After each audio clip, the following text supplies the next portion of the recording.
We're live.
The African song does not stop. The music goes on and on.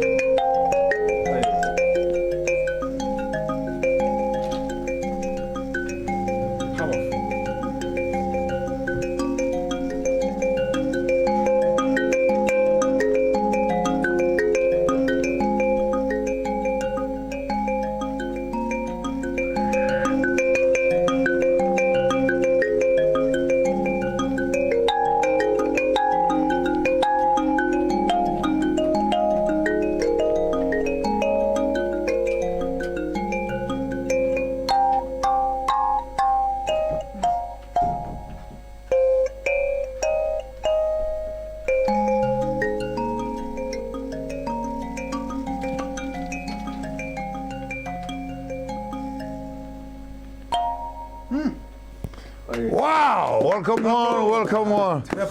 Welcome on, welcome all. We were just playing a mbira, an old ancient Zimbabwean instrument. This instrument, they call it a baby piano, but in actual effect, it's actually the mother piano, because the piano came in the 17th century. This was there from the 6th and 7th century, way back then. I'm actually guessing, because I don't know, because I was not there. So what they did is that when you look at the knots of the mbira here, the strongest knot is at the center, and then it goes round and it creates a circle, and at the end here it starts here again and goes that way. So you have 3 circles that are in one. You have this cycle of the bass, the cycle of the second voice, and the cycle of the third voice. But the white men then took the biggest knot, put it on the extreme left, and then build it, because they think linear. They don't think cyclical. They think in squares. That's why they make houses in squares. They don't think in cycles. So in mbira music, you play in a cycle. For the lower voice, a cycle. For the middle voice, and another cycle for the lead voice. And all these 3 circles, like on the Porcupine. The last time we're here. The 3 centers of defense. So you have the men, the stronger men at the base, you know, and then so that makes the mbira. And the word mbira comes to us from the word mbira, which is which is at the end, as I told you the last time. Is the one who created everything. Then Ra is the sun that has been sent by to rule us on earth. Ira is holiness, righteousness, purity. As Mkhulu Bungane always says, abangoni, the people who are clean, who don't have sin in them. You know, so Ira is actually a people, clean and pure. Mbira is a gathering, an event where people come together to celebrate, to worship, on festive seasons of Ra, who has come from So once people come together like this, it's a bira. It's a bira. Then mbira, it's an instrument that you play during bira, which is the environment itself, and the event is ira. Because it is ira, because Ra is here. That's right. And we are celebrating That's why they Venda people and they greet says Henda. Yeah. Then you go Yeah. and that concept actually speaks to the recognition of that is outside of itself. So yes, this becomes, that's why when people say Zimbabwe is the vortex of spirituality for Africa, they're not buying your face. We are saying what we are saying on the basis of the history, the knowledge, the ancient knowledge that is actually incubated in us. And today I'm so excited. You guys, this is your show. You have 3 hours to talk to the nation of Africa, relating to us from ancient knowledge, relating to us from ancient information, stars, moons, cosmology, and this is a rare combination. And actually, let me be frank, guys, this is for the first time in the history of media that you are able to put together Mkhulu, Zulumathabo Zulu, and gift Ombethe on the same stage to be discussing the greater space of African spirituality. And I've listened to you guys. You wanted gift many times. I've brought him 3-4 times. Mkhulu just did one show for me. I've seen messages, 3, 4, 5, 6 messages. You want him back on. This is his second appearance. But I thought maybe when I was sitting around in the week, I said, what do I lose if I can put these two energies together? And today I'm your student. You guys are my teachers. And he has done quite a lot of work. I want to do the introductions, then we can get away with it. For after this, they both will be talking. I'll be a student. I'll be sitting around. There's this beautiful book that he did entitled The Sacred Knowledge of the Desert. Beautiful work. That's from his institution. He also did another one. And these are mine. I've already paid for them, these ones. A woman in the bush. Beautiful piece of work that he has done also. Back to back with that.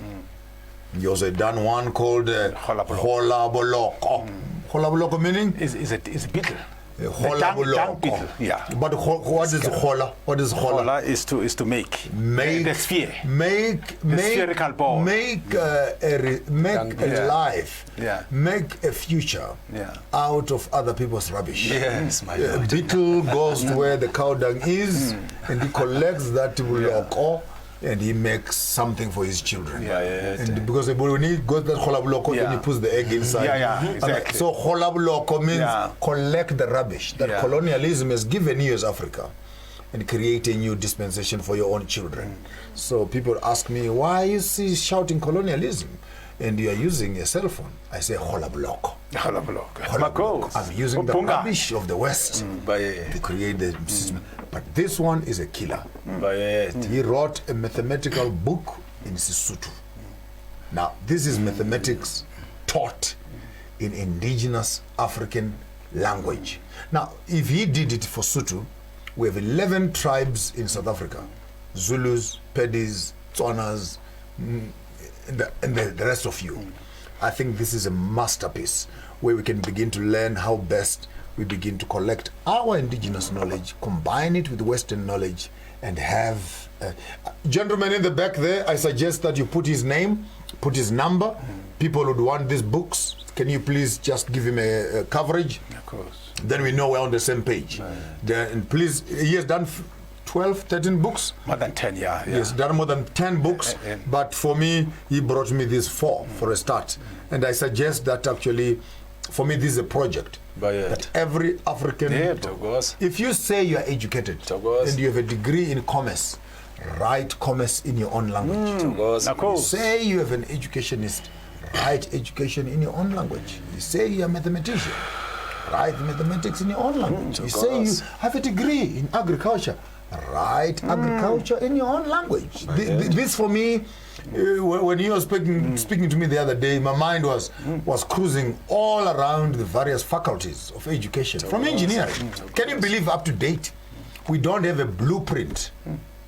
We don't have a blueprint of the building of the Zimbabwe ruins as a document that says the material is granite, the shape is X, the size is X, the positioning is X. Pyramids that were built in thousands of years ago are still standing.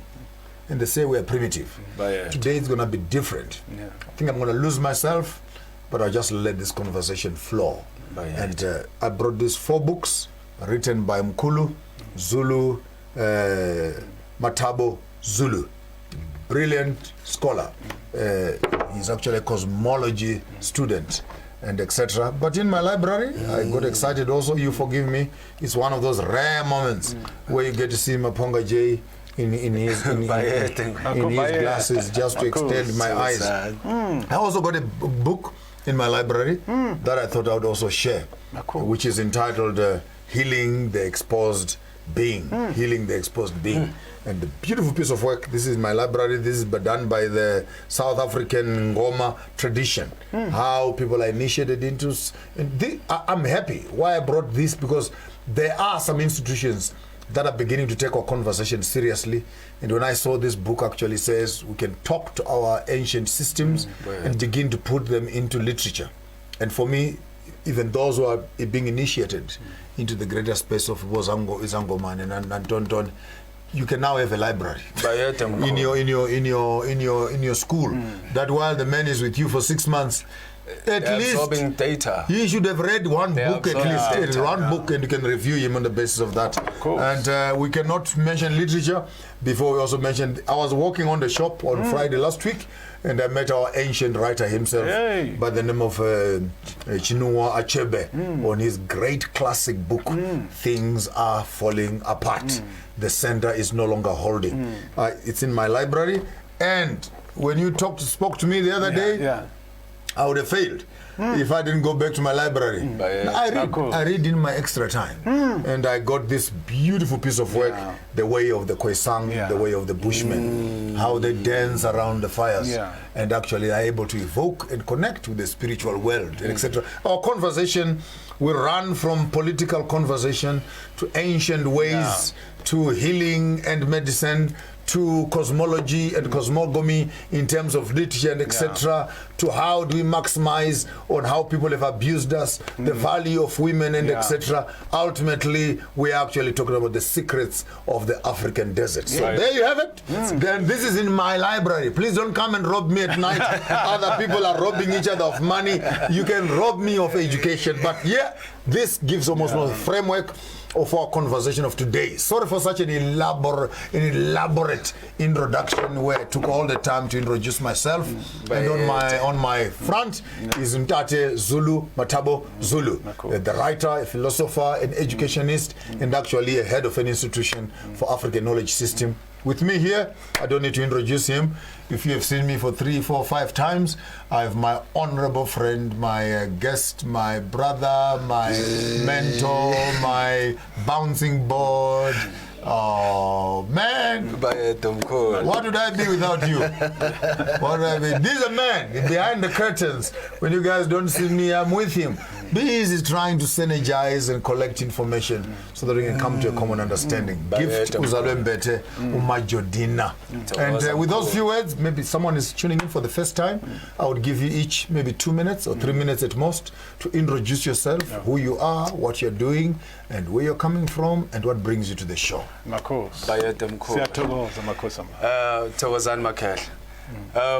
Master J, in the tradition of us in the spiritual circles, as the young one, we the ones who introduce ourselves first before the elders come in.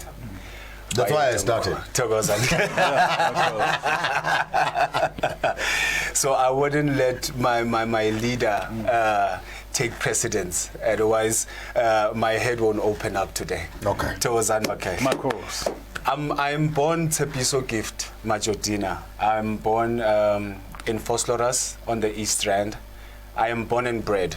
As a young boy, I went to boarding school away from my family. This is during the riots in the townships.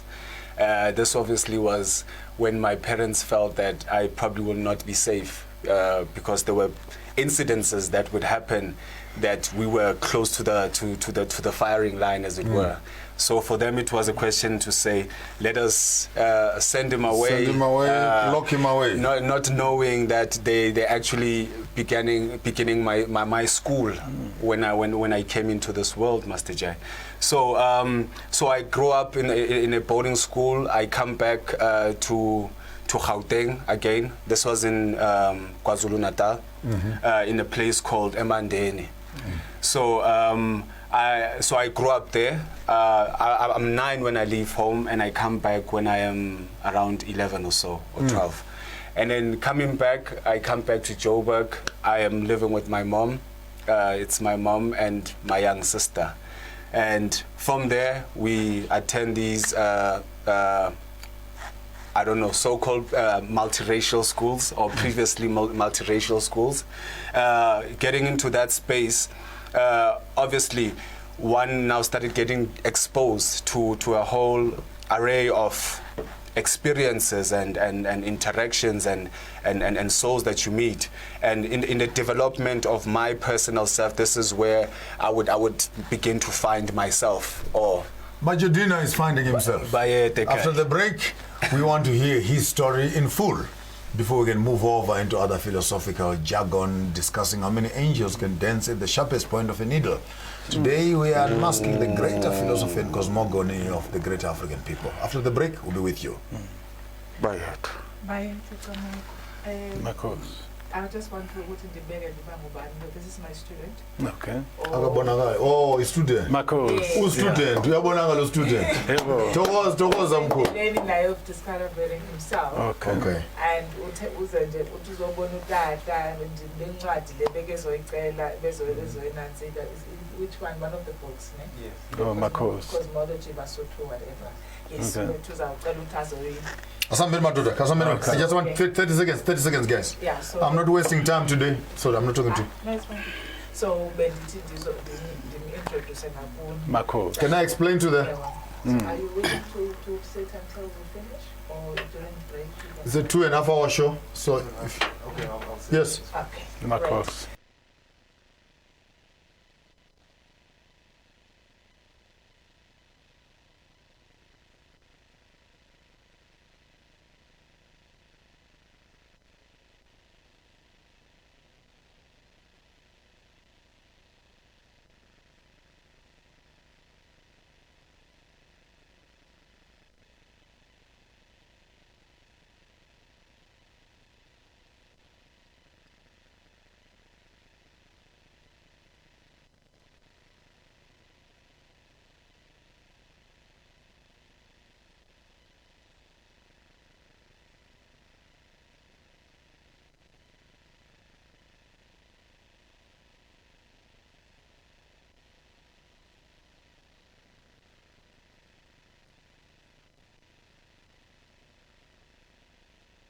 Hello.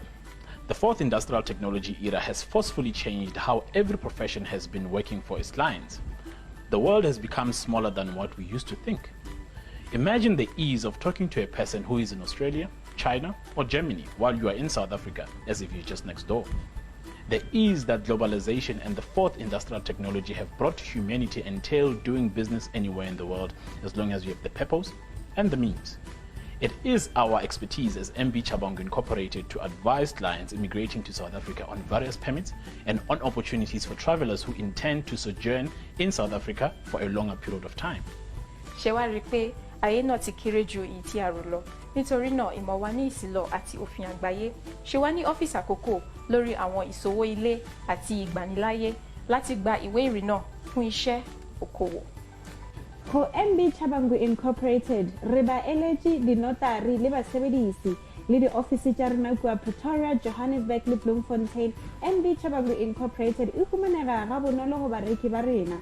Go humana tlhagiso leseding ka botlalo, re kgopela le re leletse mogala go 012 341 4187 go ba le re ngwalele lengwalo tsebile go admin@chabangu.co.za. MB Chabangu Incorporated, mo mathata a humanago tharollo.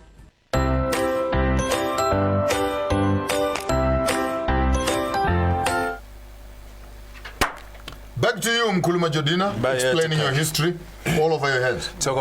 So I coming back here, one now is exposed to a whole array of dichotomies. So and now I'm meeting this environment, and now in between these two environments, one is asking themselves pertinent questions about self-identity, about reality. Who am I, and who am I to be. And after having lost my father at that point, I think it also just switched. It switched my mindset, because at that time I don't think I started perceiving life in the same manner or in the same form as my peers, as it were.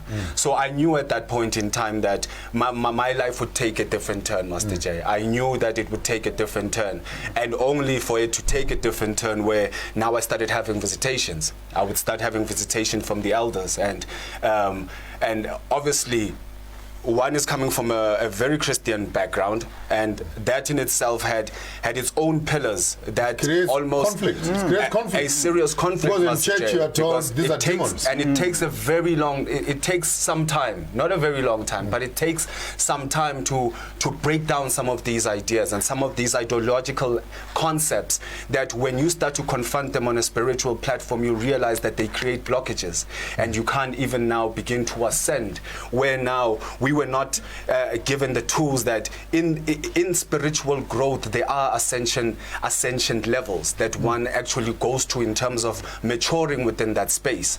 So now when one is beginning to have these visitations from beings who I was told were dead, and I should have nothing. I should have nothing to do with that aspect of my person of my life. You know what I'm saying? So now I'm left in this conflict to say now, these people come and I know them, and the conversations that we're having, I can understand, they are audible, I am logical, I am reasoning. It's nothing happening outside of my own will, as it were. So I'm having these conversations, and now when I come back into this world, I'm now beginning to interrogate these questions. And deal with misunderstanding. What's happening? What is happening with such and such? What is happening with such and such? So the journey leads, Master J. I'm having these visitations. I'm not comprehending. I am not comprehending because my mind is too English. It is too European in terms of conceptualizing. And the religious. Because that is where the problem is that we think in an English form, if I may put it like as that. I call them. There are certain ideas that are held within language that you will need language to break them down. Or when you begin to apply a different language to some of those ideas, you will hear a different thing. You will hear a different tone. Because your default has already been told to be suspicious. This is spooky. This is demonic. You know what I'm saying, This Master is the J? devil. So now this is the battle that is happening in between me now. This is a war that is happening. That am I religious? Am I traditional? What is going on? What is going on? Am I talking to demons? Am I possessed? Or am I talking to... If you say you are possessed, then you need a pastor who must come and put some fire and put some holy water on you. It's so unfortunate, Master J, that when we looking through these TVs sometimes and we see our people, and I can tell that is an elder that they are calling a Satanist or a demon that is coming through. And I'm like, your pastor is so asleep.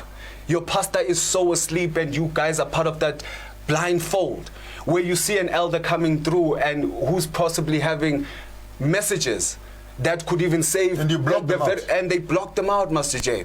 They block them out. And because they carry certain things, they end up blocking these people because now they tell them that they got demons. So nonetheless, we move on in that story. I deal with my own demons.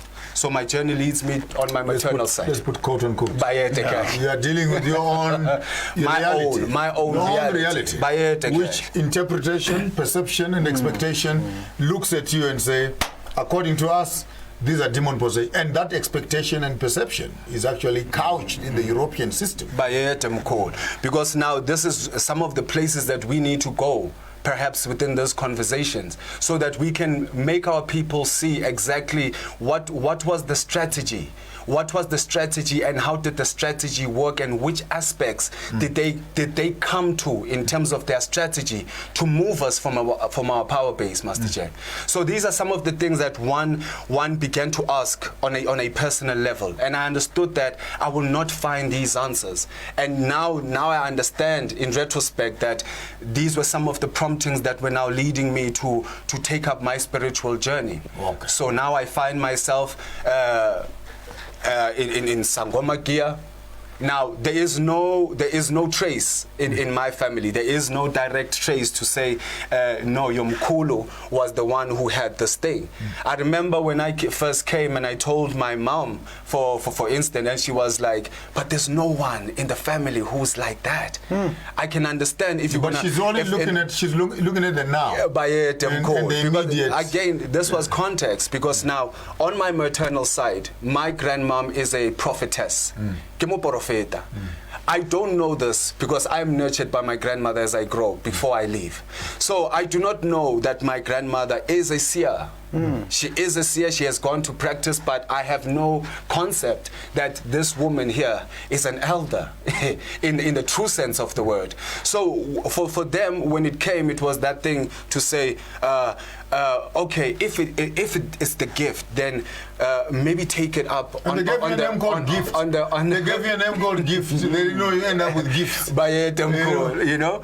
So why don't you take it via the church system, you know, which is some of the things that we ended up now incorporating in terms of our systems of initiation, you know, where we would ironically take the very same Bible and initiate you in the mysteries of our ancients. You know what I'm saying? So now even the very same book of the enslaver, somehow the elders managed to code some data for us. Hold it right there. By it. We're still doing introductions. Zulumathabo Zulu. Mkhulu. It's the second time on my show, and I'm excited. Just maybe for those who are meeting you for the very first time in their lives, you have a chance of telling us exactly who you are, where you are, what you do, who you do, and why you do. Siyathokoza Mkhulu. So, Mocholoko, Dr. Zulumathabo Zulu. I was born in Johannesburg, and my mother died when I was 12, so I had to leave Johannesburg. And I went to the Free State. My mother is from the Free State, Mosotho. Muloi means the witches, yeah. No, actually, that's interesting. No, yeah. The missionaries say that. I represent everybody. But actually, Muloi is a chemist. Muloi is a chemist. Yes, because the word lawyer, it means to change the molecular action of the substance. So the first Muloi is the son of a great king called Khetsi. Khetsi was a doctor. Take us through, Chief. We have all the time. Let's do a bit of history, sure. Because I know it's going to get tricky here in the afternoon. But for a start, let's hear Bakamloi.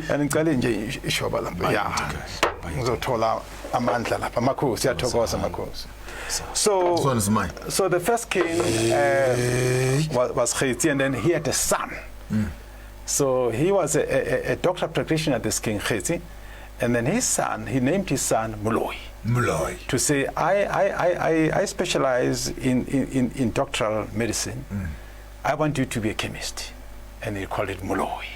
Exactly. Yeah. And the people who mix the herbs, what do you call them? Amagedla. Exactly. Yeah. Even So the way Muloi is Gedla. you get also Mtagati means the same. The word Mtagati comes from the word Taga. Taga means to mix, to change the molecular action. You will hear a Zulu doctor say, "Gisayo Taga imiti." We are Tagata then.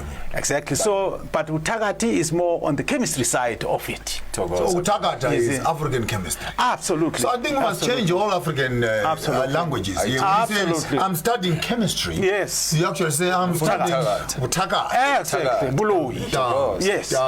And here's an interesting thing. Africans are the inventors of chemistry. I hope you're taking notes wherever you are there. You're taking notes. Yeah. You're taking notes, yeah? And Africans are the inventors of chemistry. Because if you analyze the word chemistry, it comes from the word alchemy. And chemit. Exactly, chemit, absolutely, yes. And when you look at what types of chemistry they were doing, it was, they were dealing mostly with what today we would call organic chemistry.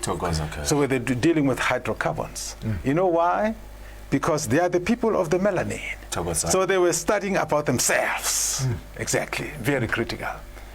And so Basotho still practice that idea of hydrocarbon chemistry. When they see the water, they say mitimatsu. in English would say black water. But actually, so they are saying, exactly, because what happens, this water, because it's coming from what you call a volcanic earth space, it takes that volcanic color, that black Metsi. black water. Yes. So it's still And Metsasweo. Or the clean water, what do they call it? no, actually, Metsimatsu is at its purest state. That's interesting. Water. Oh, The black water is the purest. Take me through. I'm telling you. Take me through. Yes. Metsimatsu. In terms of language, they are saying dirty water. No. No, I see. I'm saying in linguistically. Yeah, I understand that. So Metsimatsu means black water. But in actual effect, Metsimatsu purest is actually the water that is coming out of the earth. Exactly, cleanest. So it's like you're speaking in a... Exactly, backwards. It's the metaphor of the Genesis story. Sure, to say now, when the source is coming and saying, in the beginning, where was the source while the light was being manifest? It was in the darkness. It was in residence in the darkness. That is the pure light. That is the origination. Pure light is darkness. Jesus. Yeah. Those of you who are coming from church, you need to get to the bathroom and wash your face first with the Metsimatsu. For you to understand what you are saying here. Exactly. And it's interesting, thanks for making that point. It's interesting that Metsimatsu, we're talking about the primordial water, right? It is black because there was no light. You're throwing me off again. That is the primordial line. Primordial water for the young students, these are the waters of birth. Exactly. Where we all sleep. And that which is spiritual, your father is spiritual. But when he puts the sperm, which is water, in your mother's womb, the primordial waters are able to convert spiritual waters into bone, into structure, into being. So water is a medium. Oh, absolutely. Between the spiritual and the physical. Hashtag that. Water is a medium between the spiritual and the physical. Absolutely. And the Basotho take it further. For example, light in Sesotho is called Lesedi. Lesedi. Yeah. So the LE is an object reference. It refers to the object, the LE. And then the Sedi is saying to us that the light is from the water. Because the D is the water. Remember we discussed Mahdi. Yeah, Mahdi. Naledi. Hoedi. So the D is the water. The SE describes the light. But it's saying that the light came from the water. So that's came from the water. So if you ask a question and say water, light, which came first? It is the water. That darkness, that black water. That actually speaks to the Genesis story. Absolutely. Where we are told that the world was full of darkness and waters were there and a great expanse of the deep. And so light comes from the water. Yeah, they say that water is the mother of light. And you can tell, and this here is an interesting part. When light is traveling at a high speed, right? What more than about 300,000 kilometers per second, right? The speed of light. But once it reaches water, it slows down because this is the mother. Wow. Yeah, it changes. That's why. And it gives us the color spectrum. Exactly, And now you have the 7. And it diffracts. Imagine. Allow me, maybe for the purpose of the structure, I'm just thinking while I'm talking to you, I may need to structure my mind so that the conversation takes a balanced sort of direction. So allow me, for the rest of the conversation, allow me to stand with the theological text so that I can be a bridge between the Christian community and this ancient cosmological and spiritual reflection. The Bible says there was water in the ground and the Lord moved some of the water from the ground and he puts it into the sky. And when the light leaves the sun and goes through the waters that are in the sky, it's for that reason that we have color on earth. Because then the light goes through the water, it slows down, that's why we're not bent. And that's why our skins are protected from the sun. So I'm actually hearing while you're talking that actually this cosmical conversation it has an interpretation in terms of explaining our physicality and how it's relating to the spiritual space. Now, Master J, Master J, this is where some esotericists will tell you that we are inside a holographic image while we are in here because of that very science. When the light is coming in and then it refracts into its different spectrums. So in here now it's a play within colors. That's life of a rainbow. Now we have different manifestations happening because of these different color spectrums that are happening, and these are some of the keys that the initiates get given by it in terms of initiation. By it. And then you were just mentioning about the sky and the earth. So when you go to this cosmology now, go deeper into the African cosmology, there was no water on earth, this particular earth we're living in. And then what happens is that there's a star that came. It's called Mchochonono. Mchochonono. Yeah, maybe let's explain Mchochonono. So a star is called Naledi in Sesotho, right? And then that word Naledi is telling us that there is water in the star. It was made with water. There's a D. There's a D. In the Nile. Yes, exactly. And that word D comes from the word called Mugedi. Okay. And then when the star moves across the sky, making a trail, like a comet or a shooting star. Shooting star. They call it Mchochonono. My grandmother would say when the star is moving in that direction, that's where your wife is coming from. Okay. That's a good wife, actually. You need that one. You must follow it. Where it is falling, that's where. And my stars will always fall to the south. Maybe that's why I ended up So now that shooting star is called Mchochonono. The word Mchochonono means a trail of the star. Mchochororo. In Shona, it is actually the millicob. Okay. The hair that comes out of the millicob. That trail. The cobweb, on top of the I see that. Yes, that floor. Okay. The Mchochororo. Okay. But makes sense because it's making a trail. Those lines. They're making trails, yes. And then in Zulu we would call it Umfolozi. Umfolozi means that the trail. That's why there's a river in KZN. No, that's not big scared. Even English, I think, is borrowing from Zulu. From Mabangoni, who it says Mfolozi. And inside Mfolozi, there's follow. Thanks for that connection. So now that river in KZN is called Mfolozi Omnyama, the Black Waters. We're back to that in KZN. And then they're using now the cosmic description. Mfolozi is Mchochonono. Exactly. And particularly because the way it also moves. Exactly. Now that particular star, Mchochonono, fine. So if it was to fall on the ground, that star, like a meteorite, it's no longer called Mchochonono. It's now called Lidumedi. So Lidumedi means it came from the stars. It came from the heavens. That's why we said Gadumed.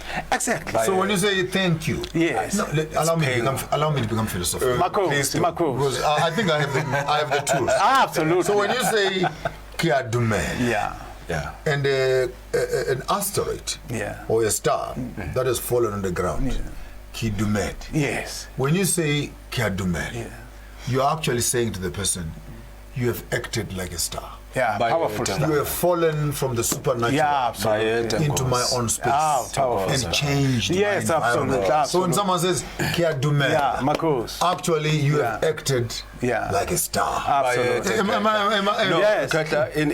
In some of the imageries that we would use in terms of just dealing with the subconscious mind, we would tell the initiate that you are a star. But in the star, in the sense that you are also made up of these 5 elements. So when these 5 elements are activated or they're fully active in you, then you are a complete human being. When we come back after the break, I want us, Mkhulu, to take us through how stars fall from the heavens and they convert their names, and their names are changed from stars, from Bonaledi to Lidumedi. Yeah. After the break. Powerful stuff. Hello. The 4th industrial technology era has forcefully changed how every profession has been working for its clients. The world has become smaller than what we used to think. Imagine the ease of talking to a person who is in Australia, China, or Germany while you are in South Africa, as if you're just next door. The ease that globalization and the fourth industrial technology have brought to humanity entail doing business anywhere in the world as long as you have the purpose and the means. It is our expertise as MB Chabangu Incorporated to advise clients immigrating to South Africa on various permits and on opportunities for travelers who intend to sojourn in South Africa for a longer period of time. Ayé náà ti kéré ju èyí tí a rò lọ nítorí náà ìmọ̀ wa ní ìsìlọ̀ àti òfin àgbáyé ṣe wá ní ọ́fíìsì àkókò lórí àwọn ìṣòwò ilé àti ìgbaniláyé láti gba ìwé ìrìnnà fún iṣẹ́ okòwò. Ho MB Chabangu Incorporated re ba eletsi dinotari le basebedisi le di-office tša rena kua Pretoria, Johannesburg le Bloemfontein. MB Chabangu Incorporated e humanega ga bonolo go bareki ba rena. Go humana tlhagiso leseding ka botlalo re kgopela le re leletše mogala go 012-341-4187 goba le re ngwalele lengwalo tsebile go admin@chabangu.co.za. MB Chabangu Incorporated mo mathata a humanago tharollo.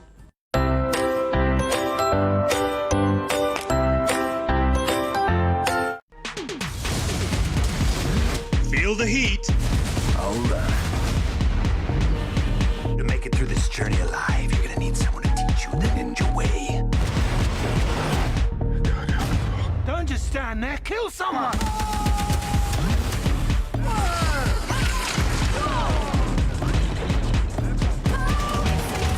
Feel the excitement. Feel the heat.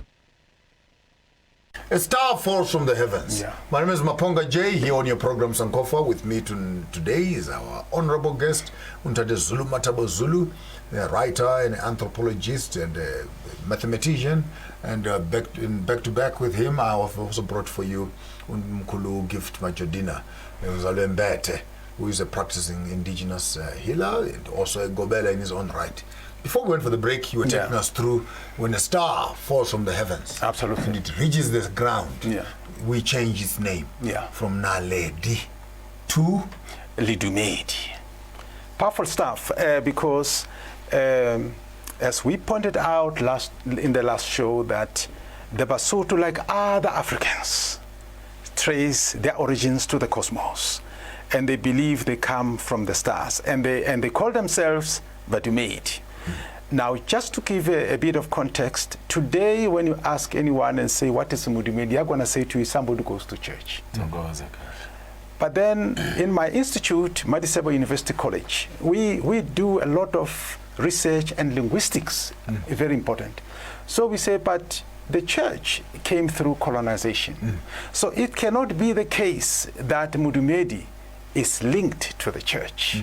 When it actually pre-exists the advent of the church. Prior to the church. The Christianization of Africa. Absolutely. We already had Badumedi. Exactly. On the ground. On the ground. Before. Centuries. Badumedi Bakerek. Yeah, centuries before. Yeah. So then that's when we trace that, we find that, okay, since they trace their origin to the cosmos, let's go to the cosmos. We'll get the answers there. And definitely that star that trails across the sky, they call it Mchochonono. Mchochonono. Yes, which describes the fire. And the tail. And the tail, exactly. That is the key. And then if that star falls to the ground, they change the name. They no longer call it Mchochonono. They now call it Lidumedi, which means it came from the stars. They want you to know. It came from, exactly. Because I'm a good student. Yeah. It came from the stars. Where there's water. Where there's water, absolutely, absolutely. We must never forget that. No, we are on that point. I'm reminding my own teacher. Absolutely. Okay. And now, on this earth, there was no water. And what happened is, a certain star came, which is Mchochonono. Mchochonono. Yes, that star came. And when this star came, it began to drop black waters. Actually, that's interesting. But this was very hot. Metsanzu. Yeah, Mizimatsu. Yeah, it dropped Mizimatsu. Very hot black waters. Yes. And then this is how the water was born on this earth, separating the oceans. And the land. And the lakes, yes, and the land, and the lakes, and the rivers. What's also interesting is that the lake is actually an ocean. It's actually a sea. Yes, it's not just your normal dam or anything like that. It's an ocean, but it's an ocean on land. Ocean on the land. Exactly. Like the Lake Victoria. Exactly, it's an ocean on land. It has got waves, just like the ocean. Exactly. The only difference is that it doesn't have the salt. It is sweet water. Exactly.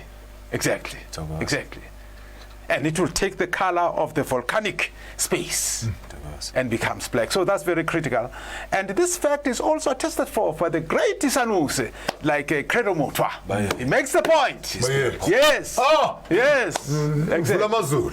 Vusamazulu. So I spent some time with him. Mkhulu. I went down to Kurumane and we had our own conversations there. But which are not subject to this table. Yeah, absolutely. So now, I was of course. Still on the lake. On the lake. That a lake is it's an ocean. Yes. But it's just the taste of the volcanic texture around it. Exactly. And it's interesting that when you were describing the Mbira, and thanks for really giving us that crash course. It's highly appreciated. Thank you. And you gave us those 3 circles. That's very powerful, right? And each circle has got its own octave, frequencies, and they move in a circle.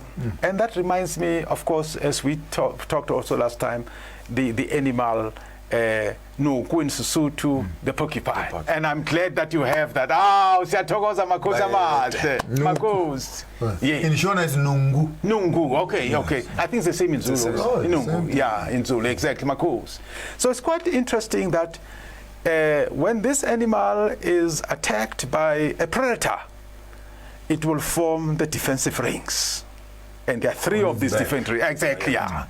There will be ring 1, and there will be ring 2, there will be ring 3. And these are concentric rings. That's another important point, circles. Right? Concentric circles. So that means it is ring within a ring within a ring. Exactly, yeah. And with different spikes and strength. Exactly, according to the diameter of the ring. And the intention. The first intention is not to kill. Yeah. The first intention is to keep you at bay. Yeah, just to say if you think I was serious, you come on the next level. Then it's slightly more painful. Yeah. But the 3rd ring, those are deadly. Yes, it's deadly. Yeah. Because once those things go through you, I've noticed. You see these ones for distracting you. They are just to mess up your nose. And and don't come like close. When you come to the middle ones, the thick ones, they have a longer, sharper, and more diameter. So that by the time it pokes you, it sinks. Almost 10 to 15 centimeters into your skin, and you cannot take off those things. And the animal will die of wounds where the arrow cannot be taken off. Even the heart, actually, you see that small one, it actually pierces the heart. Because again, the lion, when it tracks, then the thing goes like this. By doing this thing, it's opening the heart of the lion. It's no longer protected here. You attack when you are vulnerable. Exactly. That takes me back to karate now. Exactly. They said every time you're throwing a punch, you're vulnerable. the time you are actually exposed. And then that's when now the porcupine now is gonna inject the 3rd level and make sure that it penetrates. It pierces the heart, and that's the end. And the older lions know. Yes. The older lions know you don't temper. You don't. Because just to come in, Mkhulu, to say now, it's one of the porcupine is one of the spiritual totems that we have as Africans. And now, just from this analogy, to say now, they have these rings within rings within rings. It almost akin to the story of, is it Ezekiel? The wheel within a wheel. The wheel within the wheel. That's Ezekiel chapter 1. And now we are talking about what at that point? We are talking about the Merkaba. We're talking about the spiritual vehicle. So now that is the relationship now between us and the porcupine. To say within the initiation schools, we are also opening up the wheels within the wheels. You need to learn the ways of the porcupine to understand the levels of spirituality. I mean, when Mkhulu, you find some of these karates or kung fu techniques that will tell you that all great masters have studied all animals in nature for whatever technique or style. You want to monkey star. You want to do the monkey, the monkey star. You want to do the snake star. You want to do the leopard's paw. Yeah, exactly. Or you want to do the crazy. And these postures, by the way, are prayer sequences. But that's for a later period. But what we are saying is that these are where we're saying now the initiate would study these patterns. They would study these patterns, and from these deductions, this is when we also understand, just from this analogy, we also understand what is happening also in the ether by Mkhulu. I just wanted to Makos. Over to you, Professor. We are your students today. I'm having fun. I must tell you, just off the record, I'm having quite a good time here. It's a beautiful Sunday. I love my job. I'm the only guy who wakes up in the morning to go out of his house to go and get happy. I will not do what I don't like doing, and I am. And that is the ideal, That is the ideal. I've stopped working. I'm on retirement, meeting beautiful, interesting people who are educating me. And the sentiment is mutual. Wow. And so the whole idea of stars and animals, as you pointed out, they're very critical because Africans regard animals as abantu. Beings. Yeah, you will hear Basotho bare batho bao ba lapile ba tshelle dijo. And they're talking about chickens, they're talking about izimvu, whatever. But hey, batho bao tshwantse ba hlokomele. Yes. So they are very important to us, and they are also sacred. And it's very critical because if you look at at animal, let's say we're talking about the porcupine, for example, or even the animal that is at home, like for example a cat or a dog. It will not talk like as we are talking. And that's part of the cosmic design. It's not supposed to do that. But it can communicate with you spiritually. And you can hear it. And you can hear it. Exactly. I put a picture this morning on my Facebook page. I put a baboon. This is early in the morning. And in my tribe, we say baboon is Manamatanga Kugar, where the first announcers of daybreak, the monkeys. That's us. That's my grandfather. Are you Jambas? The father of my father is started from Queenstown. How about that? Ekomane and Lady Frey. Uchambas. You notice a moment of silence. It's a recognition of self, Master. Oh yeah, we are the fairness. Yes, wisdom carriers. I'm Mfene also. Oh, Mako. Yes. Oh, I'm your grandmother. I'm glad we gave birth to a good son. Yeah, Mako. And I will tell you a secret. I'm even following the Mfene diet. You know the food that is eaten by baboons. Oh, gorillas is a very incredible food. They eat, for example, 50% fruits. And then 35% raw green leaves. And then 10% seeds, and bark and all that. And then 5% insects, whether we're talking local. Meats. Once in a while, a baboon will kill an impala. Yes, but it's like a 0.0001%. Yes. And in my case, I'm not a vegetarian, but I eat plant-based food 99.99%.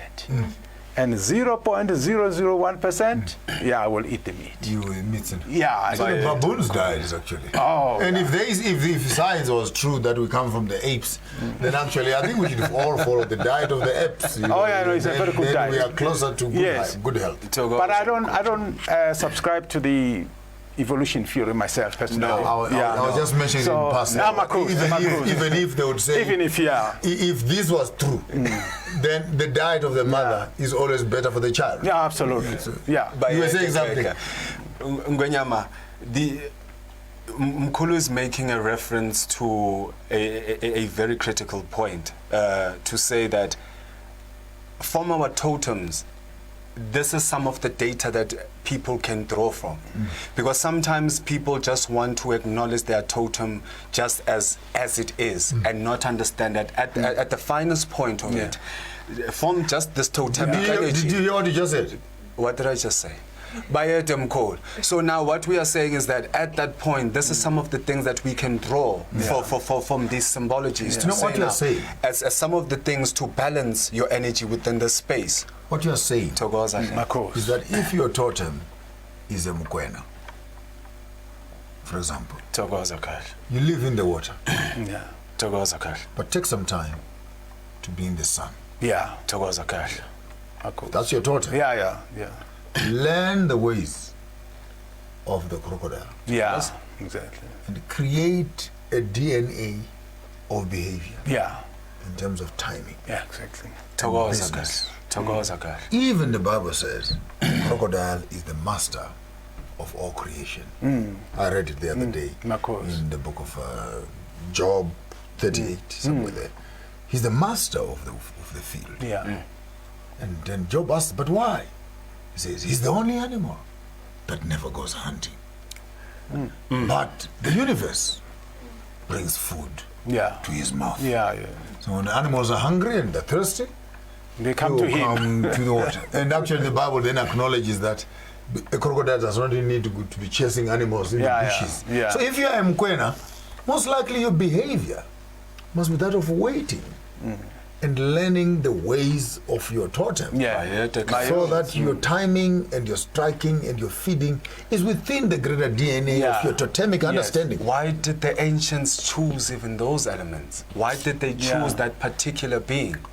Because these are binaries, Master J. So if you are going to say to find yourself, find your people, or find your tribe, or find your, we are taking you back to these primordial matrices, as it were. My head is heating up. Let me take some water here for a break. As I am processing this, you know, when you are driving a car at a high speed. And you feel it, the engine now, the temperature going further up, and I feel my engine is heating up a little bit. We'll allow this conversation to take the direction that it must take. What I had planned and what's happening here are two different. After the break, with Mkhulu Zulumathabo Zulu and Mkhulu Ombethe Majodina with us here discussing the greater expanse of African cosmology and African epistemologies, making sense of the past so that we can actually forge the future. Feel the heat. Alright. To make it through this journey alive, you're gonna need someone to teach you the ninja way. Don't just stand there, kill someone!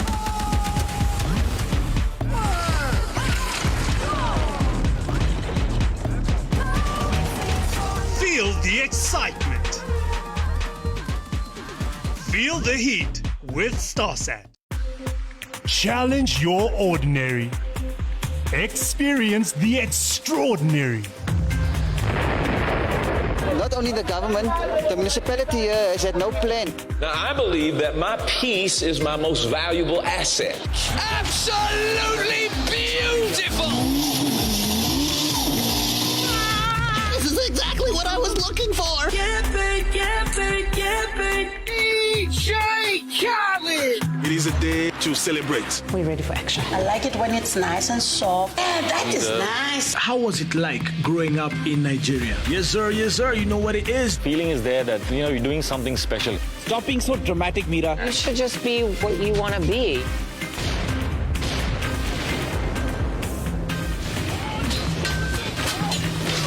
Experience the extraordinary with StarSat.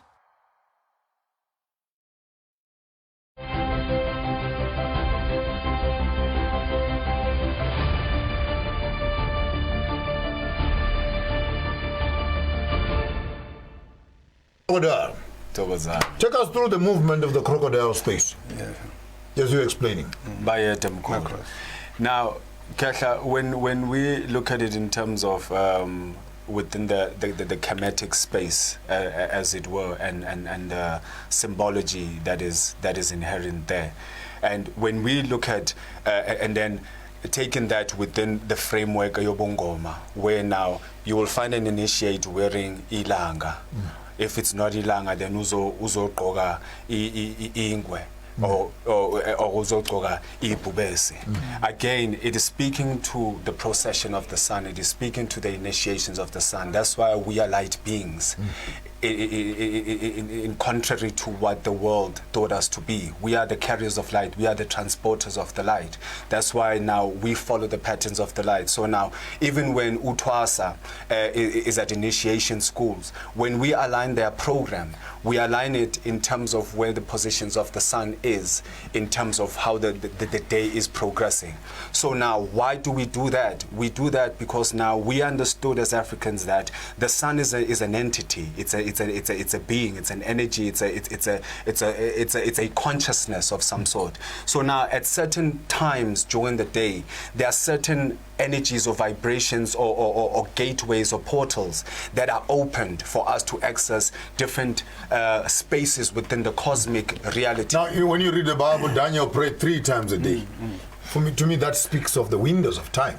Because then if he is praying at 9 in the morning, and by the way, some of you guys who are Christians, shame on you, because the level of your thinking vis-a-vis the level of your obsession, it obstructs your mind from understanding common sense. Your sanctuary message, according to the Bible, the first time of the first sacrifice is 9 in the morning. Time of the second sacrifice is 12 midday. Time of the third sacrifice is 3 in the afternoon. If you should follow the death of Jesus or the death of Yeshua, and what happened at 9 in the morning, that's when they put him at the cross. And what are the 7 words that he spoke? And at 3 o'clock in the afternoon, what did he say? Not only that, look at Elijah on Mount Carmel, calling on the false prophets who had done a sacrifice. Pray, pray, pray, pray, pray. They failed. What did Elijah say at midday? Your God is fast asleep. And at the time of the last evening sacrifice, which is 3 in the afternoon, Elijah then looks up into the heavens and says, please, Lord, show yourself. Boom, it happens. You look at Joshua praying, stopping the sun. You look at all these biblical illustrations that are actually telling you that miracles don't just happen at any time. There is a cosmic timetable that surrounds the greater events. And in the midst of us actually beginning to have a conversation around Mocholoko, the cosmic timetables, and the timetables of great intersection, where the alignment of our Earth's cosmology is actually in line with the greater universe, and the amount of energy that is transmitted from the other to the other. Even the book of Job asks, do you know when goats get pregnant? They don't just get pregnant anyway. Do you know when a woman gets pregnant? You don't just get pregnant anyway. There is a certain cycle at a certain time, and the timing of the meeting and the timing of the woman, if it meets together, that's when it happens. So there's nothing happening happenstance. There is a cosmical wheel that is actually turning. And when that cosmical wheel faces and clocks in with the events that are happening on the physical cosmology, then can you actually begin to have changes. I don't know how I can begin to explain and empty my head to some of you people who, you know, that kind of an obsession with myopic kind of thinking that obstructs your greater cosmological understanding. The Bible is cosmological. In the beginning, God created the heavens, cosmos, and the earth. You begin to actually see elements of cosmology. I don't know. Sorry, guys. I'm just getting worked up here. Yes. And if you pick up anything in what I'm saying, please build up on that. I just wanted to come in there.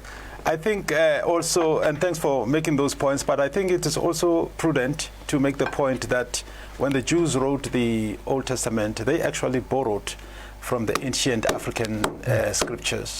Not borrowed, stole even, you know. So that means they took more. They took more without permission. Without permission, with intention of not returning to the rightful owner. Absolutely, absolutely. And it's quite interesting that in the historiography of the Bible, something that I have a great interest in. Remember the book of Exodus, which is about, you know, the departure from Egypt. The return. Yeah, to Canaan. it's very interesting that actually that is based on a fiction. There is no such a thing. The Jews never lived in Egypt. There was never an Exodus.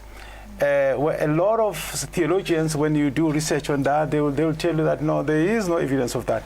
But what happened is the Jews, they were in Canaan. That's quite interesting. They were? In Canaan. Canaan. Which is Palestine today, right? And the Egyptians. Which is North Africa. Exactly, yeah. And the Egyptians. Let's talk about black Jews, not these Ashkenazis. No. So let's go back to the ethnography, the original and historical faithfulness. So that even when you talk about Canaan, you talk about the Jews. In our minds, we need first of all to delete an idea that there's anything that is white that is a Jew. The Jews that repented into Christianity are the Ashkenazis. Those are the Turkish people. And by any means possible, they are not Jews. Because the history and the geography of Hebrew nations is North Africa. And my Bible says, and God created a garden north of Eden. It means therefore that Africa is Eden. If there was anything called a garden, it was east of Eden. And but many of us take the garden to be Eden, instead of considering Africa to be the Eden. Eden has no name. The garden they're talking about has no name. It's an environment. It says Eden is an environment. It is not a place. He planted a garden east of Eden. So if you cannot identify where Eden is, you never know where the garden was. And you know, that's interesting because you know where is Eden, that Eden today, it would be Kampala in Uganda. You know what's interesting about that place? You know, if various places, you know, the time changes according to the season. Kampala is exactly like that. It doesn't change. Doesn't change. So you can plant food from Genesis to Revelation. Exactly. From January to December. Exactly. That is the only such place on the planet, by the way. Kampala. That's in Uganda. Uganda. See, the other time I was talking about the history of Nelubale, Sese Islands, Runzuri, places of energy, Guruswa, Embo, and all these things you hear. Actually, that history starts on the navel, the embryo, the embo of the world, which is the popping out of the river of Nile. By the only river in the world that comes out of the land. Yes. Into a lake. Yes. Lake Victoria comes out of the Nile. And has many sources. Africa is a continent. On the navel of Africa. Exactly. There pops out water. It's powerful. And that water forms out the river Nile. The only river again that flows and opposes all other rivers. That's right. It flows in the opposite direction. All other rivers flow east. Nile flows to the east for 3,700 kilometers. More than 6, miles. Watering the entire land of Sudan into Ethiopia, into Egypt. So when you begin to talk about the navel. The navel. Yes. Mkhulu. Yeah. Inkabe.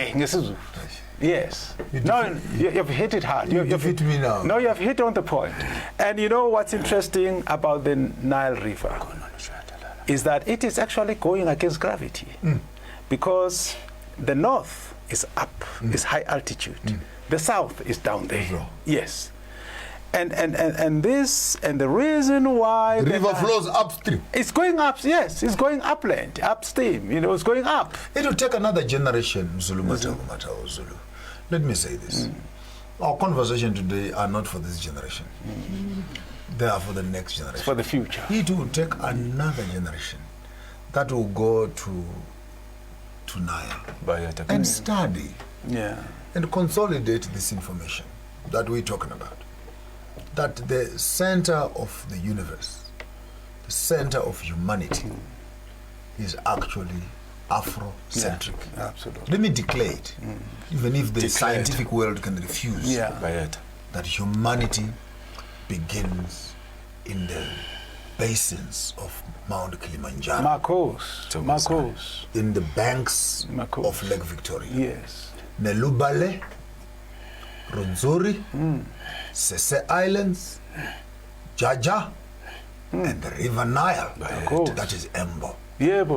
And that is Guruswa, the Great Rift Valley, where 3, 4, 5 million animals still run across. Absolutely. The greatest garden of them all still remains. And starting right here in Southern Africa, the Rift Valley, starts right here, all the way and crosses into the Middle East. Remove the borders. You might actually discover that even part of what we call Karoo. Yes. And it's part of It's part of that. Yeah, no, absolutely. So, and again, because of political misunderstanding, people want to now know geographically where is Kuruma and where is Kampala. Whereas this whole plane forms with no borders, it's one big plane. One big plane. You know what's interesting too is that we talked a bit about demons. You know, you were mentioning the aspect of demons. And I wanted to comment on that. So actually, the demons don't mean what they mean. Remember that. And we don't have that name demon in our African language. No, we don't. We don't have Satan. We don't have. Now remember that. Remember the Roman Empire. Jesus Christ lived under Roman Empire, colonial empire. So the Jews were under colonial conquest, colonial occupation by the Romans. And so Judea was actually the center of anti-colonial resistance. That's why Judea became the center was actually a military base. The biggest military base of the Romans was in Judea, you see. To manage the resistance. Exactly. Now, when you read from, how many books are in the Bible? About 66, right? 27. The White Bible. Yeah, exactly. The white, no, we are grown up now. No, we are grown up now. When you by now, I know the difference between the Bible and Scripture. No, absolutely, absolutely. There are more scriptures actually than the Bible. Exactly. Now, what's interesting? 800 years difference. Between the Bible and Scriptures. You look at that.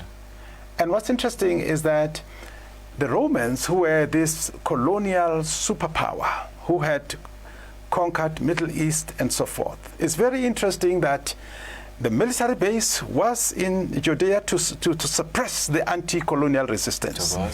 Now, when you read the 27 books of the New Testament, from Matthew, the first book, to Revelation, the last book, it's very interesting that you will never find one instance where Jesus speaks positively about the Jews, his own people who were under colonial occupation. Let's make an example.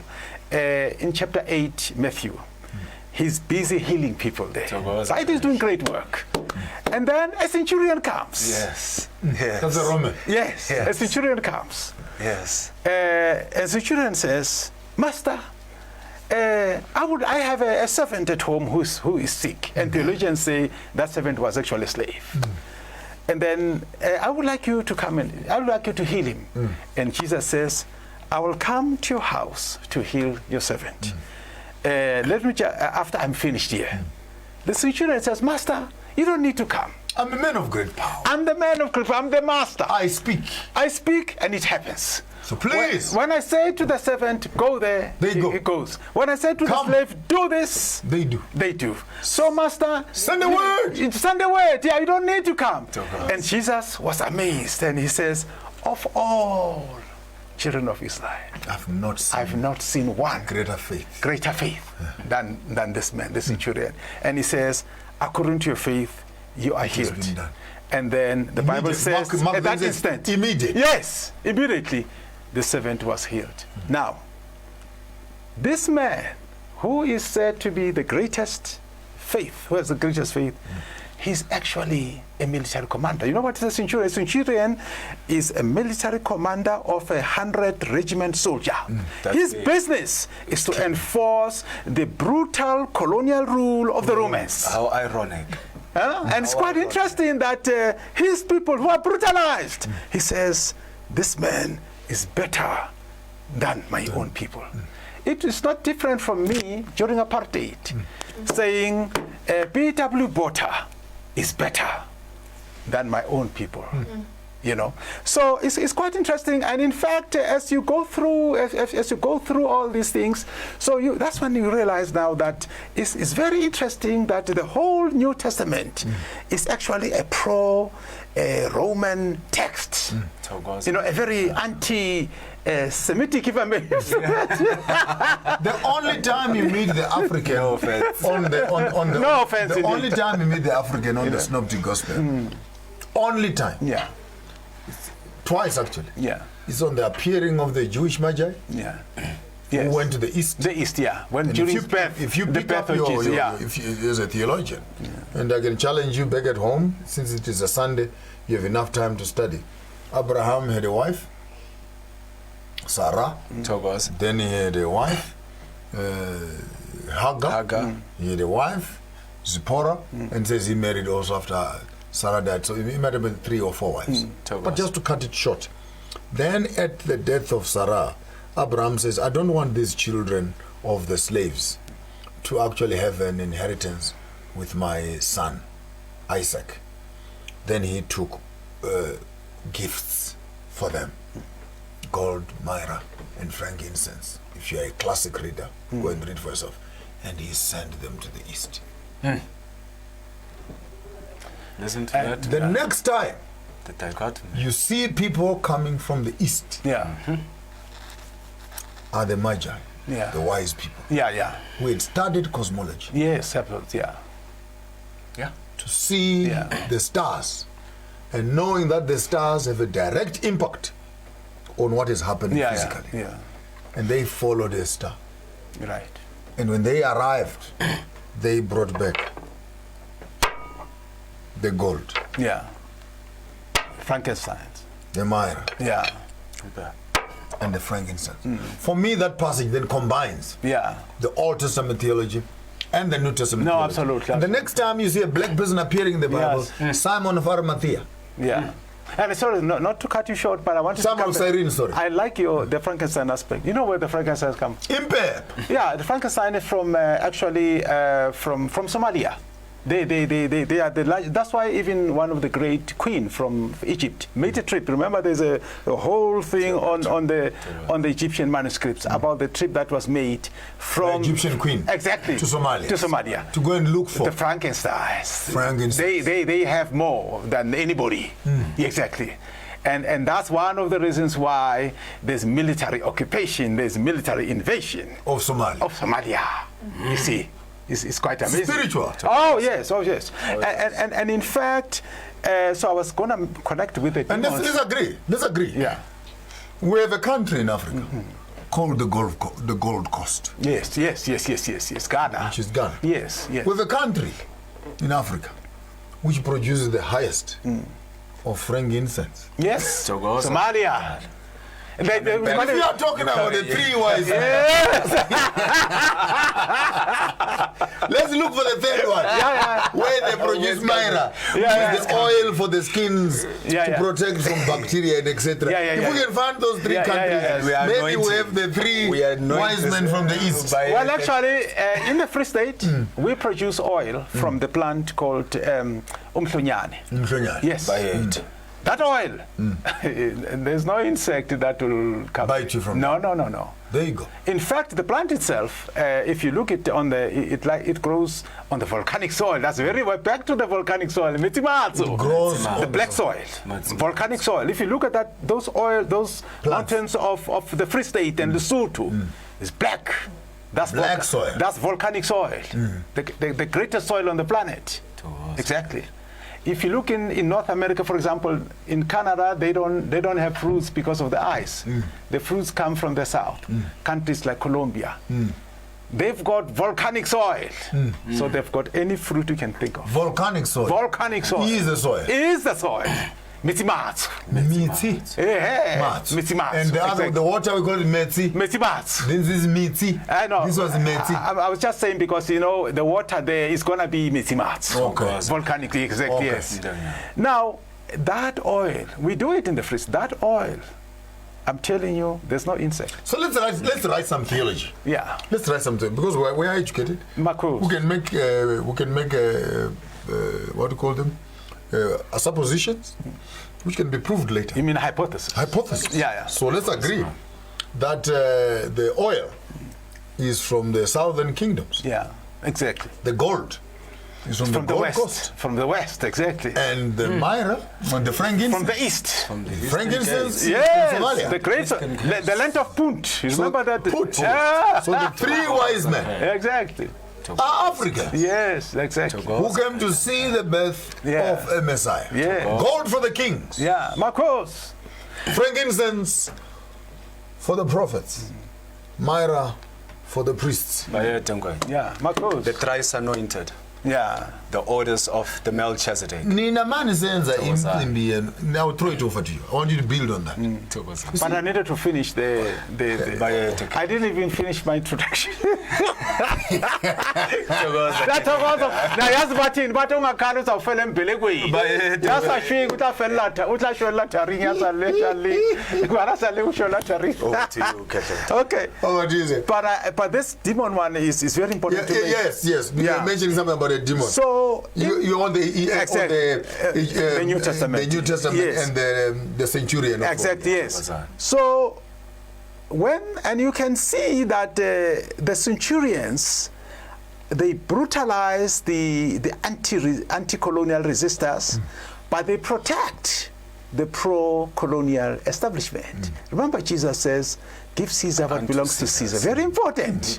That's a pro-colonial stance. And there's another one where Paul, he is teaching in the temple, and he gets attacked. They said, "This is the one who was denigrating our temple." Remember that?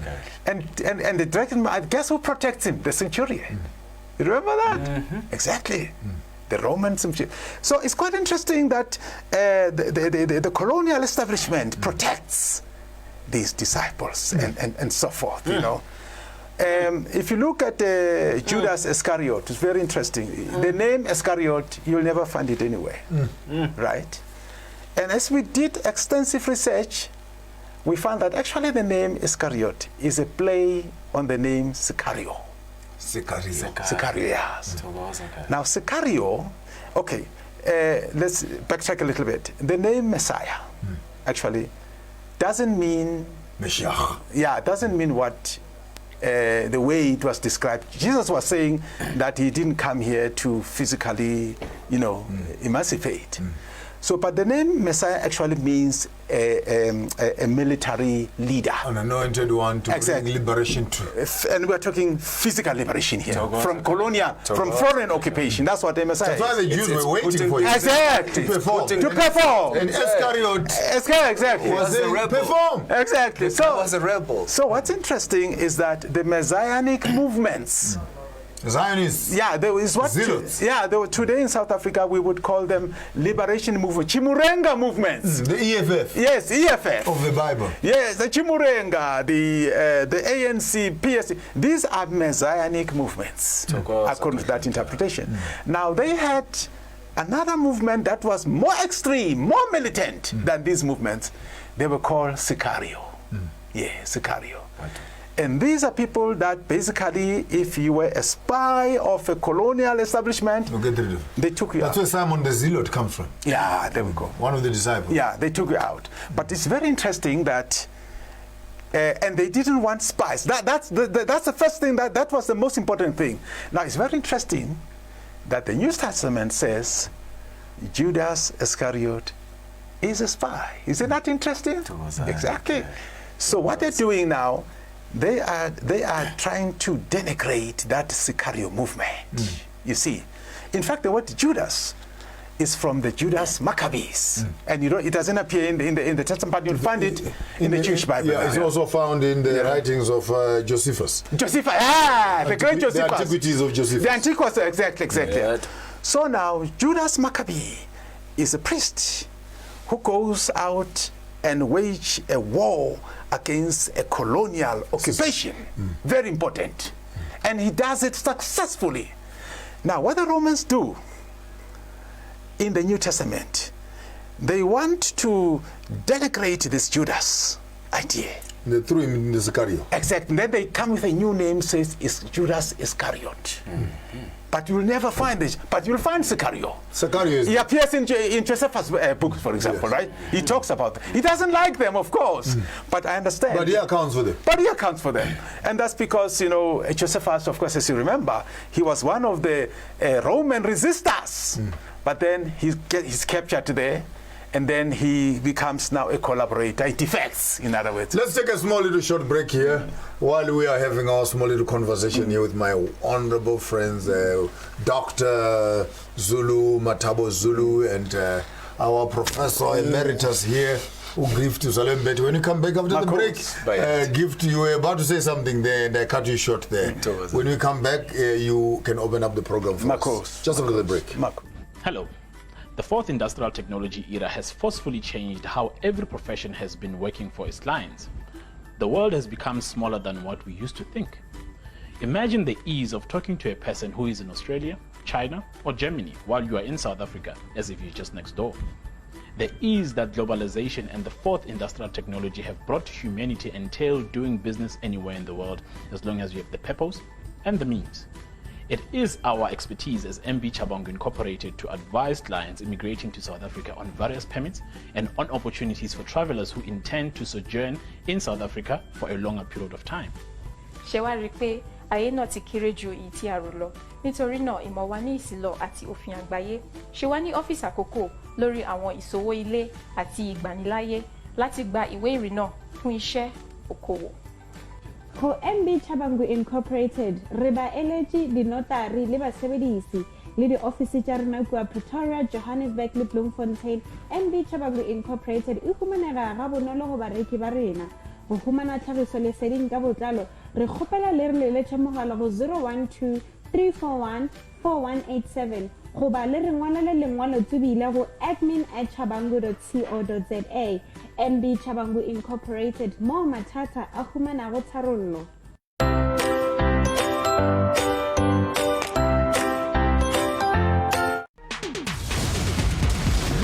Feel the heat. Hold on. To make it through this journey alive, you're gonna need someone to teach you the ninja way. Don't just stand there, kill someone!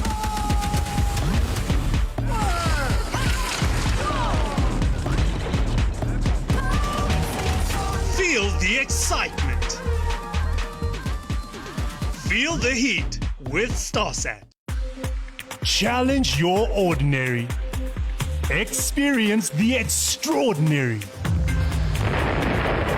Not only the government, the municipality here has had no plan. Now, I believe that my peace is my most valuable asset. Absolutely beautiful! This is exactly what I was looking for! Camping! DJ Khaled! It is a day to celebrate. We're ready for action. I like it when it's nice and soft. Yeah, that is nice. How was it like growing up in Nigeria? Yes, sir, you know what it is. Feeling is there that, you know, you're doing something special. Stop being so dramatic, Mira. You should just be what you want to be.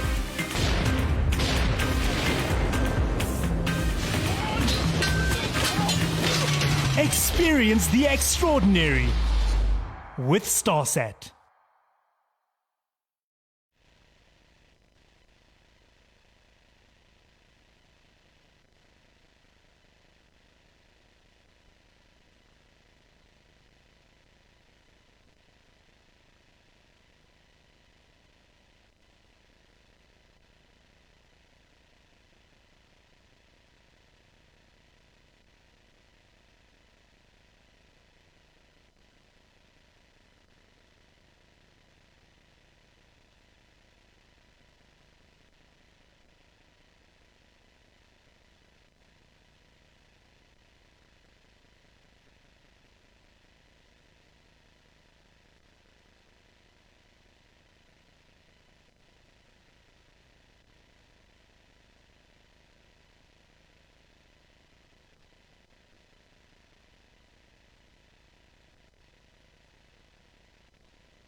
Work on it at the back there.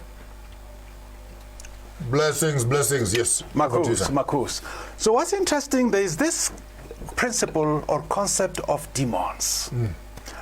And you have one case where Jesus Christ comes to a man that has got a lot of demons. Mark 5. Yeah.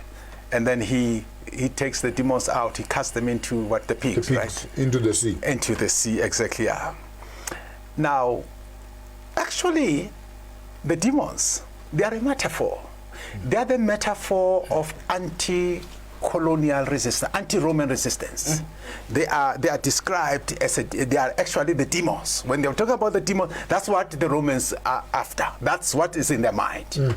The whole idea that if you resist the Roman system, you have demonic spirits. And these demonic spirits get cast out into the pig, right? And it goes into the sea. But something very interesting. You see, the name Jesus is always described as Yeshua, right? Yes. But actually, that's not really the meaning from the Roman side. If you analyze the name Jesus, so you've got G and you've got Zeus. It's actually Zeus. Zeus. Yeah. They are God. But exactly. But actually Zeus, in Latin, it means a hawk, a groundhog. Exactly. Start again, Chief. Yes, absolutely. No, hold on. Start afresh. Yeah. I need to take a drink. Marcos. Yeah. Exactly. Yeah, exactly. So if you go to, I happen to speak Spanish. So when I first arrived in Canada, I met a lot of Spanish people. I got people with the name Jesus. And I didn't understand, how can a human being have a name like that? They said, no, it's not Jesus, it's Jesus. But it's written exactly like Jesus. Jesus. But it's pronounced Jesus. Yes. And then, what is Zeus? Zeus is a hawk. Yes,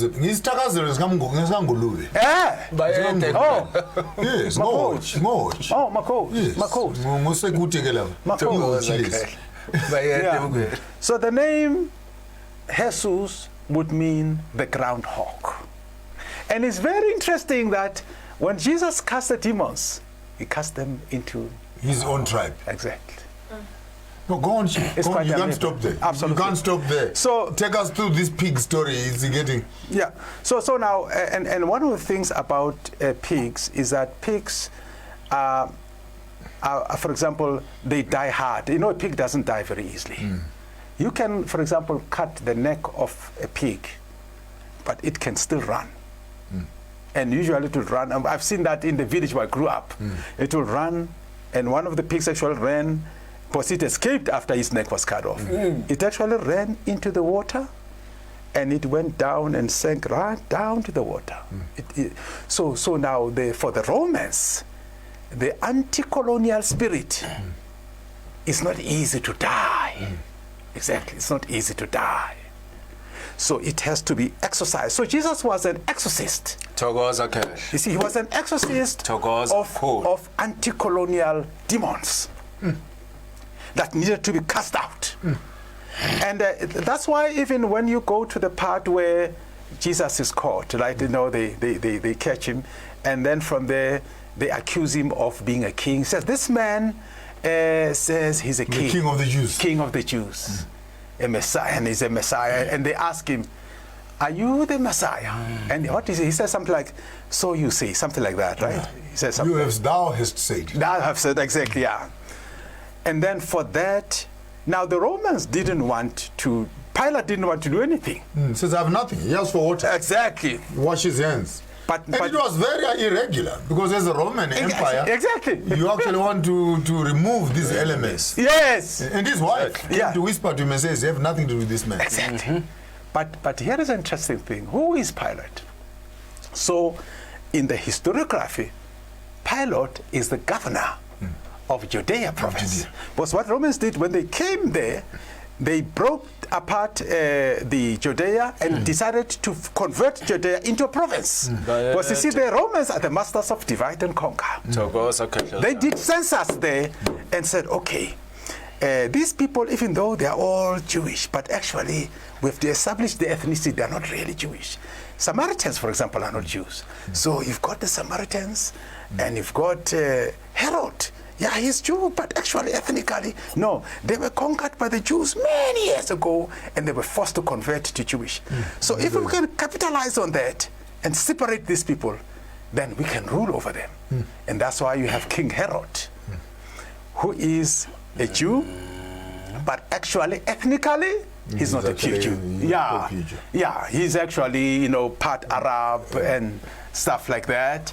And so they make Herod the tax collector. Remember that? Together with Zacchaeus. And he becomes very cruel to the Jews, because these are people who colonize these people and force them to become Jews. So now he is carrying out, he's very vengeful against them. And that's what the Romans want. You see, that sort of situation. And so I think the whole idea really is that the Romans, if you want to understand the concept of divide and rule, the New Testament is and by the way, text. let's not mix up to them. The Romans are the Europeans. Yes, the Romans are the Italians, the 7, 8 tribes of Europe right now. So we are talking about the Romans. Yeah, absolutely. We are talking about the colonial system. Yes, and I allow this conversation just to move towards the left so that we can be able to toothpick around the greater spiritual space of our guests that are in the house. But without wasting much time, I would want us to get into the business of the day today. And I hope my cameraman at the back there will take advantage and come closer to the reason that brings us. And while Mkhulu is getting his stones in place, we're about to comment on something on his conversation. Mkhulu. You just took the words out of my mouth to say, of course, this was the formula. This was the political formula that we have somewhat also inherited today.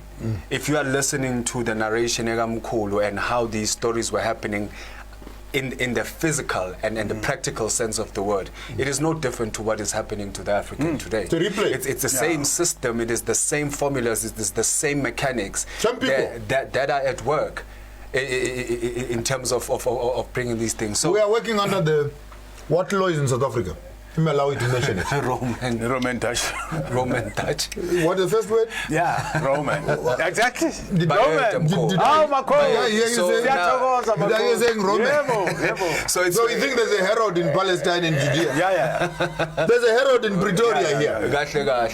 And now we would ask who our people's allegiance to, when they say they are here to save us or they are here fighting for us. And we're saying this is a system that goes that far back in terms of tracing it back. Then our people who go into these positions are not going to change this position right now. We need a different kind of revolution, Master J. We need to really come back to ourselves and really understand what it is that they created the blindfold. You get what I'm saying? That they created this particular blindfold, and because of that, this is why we stuck with people dictating our reality, dictating from spirituality all across board, Master J. That's why you find people wanting to fight tooth and nail for a Christianity that is distorted. What is Roman? Medicine is Roman. Education is Roman. Entertainment is Roman. Christianity is Roman. Our culture is Roman. Even marriage. Marriage. For example, when you put a ring when you marry, it goes to the left, right? Yeah, that's Roman. Yeah, the Romans are the ones, because Romans believe that the left is closer to the heart. So the ring had to be put on the left, on the left-hand side finger. And that is a Roman tradition. Exactly. So when you get married today and you take that ring, you are practicing a Roman culture. Exactly. Colonial, yeah. Culture. And if you refuse to do that, you've got demons. You've got demonic spirits. Pig spirits. Yeah, pig spirits, that need to be cast out. And just to come in there, Ntomdala, these are some of the tricks when we were speaking on Mkhulu. These are some of the tricks that these councils did when they came together, where they misinterpreted certain words, where they twisted certain ideas behind the certain words that we have today. And this is where the spell is. This is where linguistics comes into scrutiny now. You get what I'm saying? Where certain ideas, when they are translated to us, it does not necessarily mean the same thing in that particular language. Just like Mkhulu was giving us the story of Jesus. You get what I'm saying? I never knew that it had those elements. So now, the one with the spirit of Jesus is the spirit of a pig. and what Jay come back to Mozambique. So I just wanted to make that this particular analogy to say now, Mkhulu makes an example to say now, those who were the resistance were now called the ones with the demonic spirit. It is in the same metaphor that this time of revelation, as it were, where they will say the antichrists will arise. And a term that I've seen people point at you, Master J, a term that I've seen others call you an antichrist, and I'm saying these are some of these demonic spells that we are talking about, where those who are the truth speakers will be given these terms, and in essence the antichrist is the black person who has to awaken this today. When you go into the esoteric studies, they will also tell you that even the 666 is symbolic of the neutrons, the electrons, which is making up the melanin structure, the carbon structure of the electron. So in other words, even on the subliminal, on the subliminal, they're trying to tell you that don't rise to yourself, don't come up to your reality, don't activate your godhood, don't activate your ancient memories. You get what I'm saying? Because now you have this term that they have put in front of you. Now, if you're going to now start questioning certain things within the context of the Christian or the religious fraternity, you're already the Antichrist. Anybody who will now question some of these things is called an antichrist. And now we are saying this is what they did. They've put demons on the doors that we need to go walk through. They have put these devils, and most of the time, because now the devil has and this is where Mkhulu was saying that we do not have a concept of the devil, as it were. We do not have that kind of ideology. When I'm called. So now when now you, as your point of departure in the searching of self, you start now coming across these spirit, whatever, and you call them a demon, you must know that you are fighting something else. It is a construct. It is someone who has constructed a particular ideology and concretized it, and it made it so alive in terms of your subconscious mind that you can't even break now into other dimensions, because now you will be entering into the space of the gentlemen, of demonic worship. I would have shot some of my friends here on my line who have been waiting for Mkhulu Zulumathabo, and it's almost an hour that they've been on standby, waiting to hear how do we... That was quite an elaborate conversation there on the colonial system and how it manifests itself nowadays.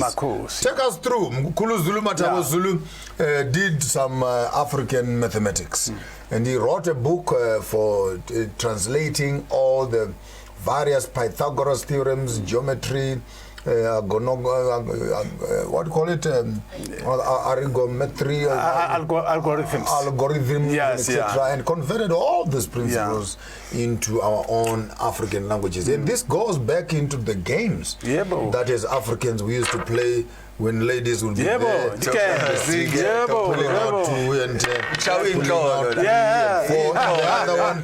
other game I remember also when our grandfathers would be sitting around a fire, and then they take one, they move, and all those games we used to play there. And all those, but as far as you go look back, the mathematical calculations actually of the highest order. And if you can ask Mkhulu here on his research, for him to discover that actually that was one of the first calculators that was actually discovered in terms of calculating and putting numbers together. And I just want maybe to give you some time.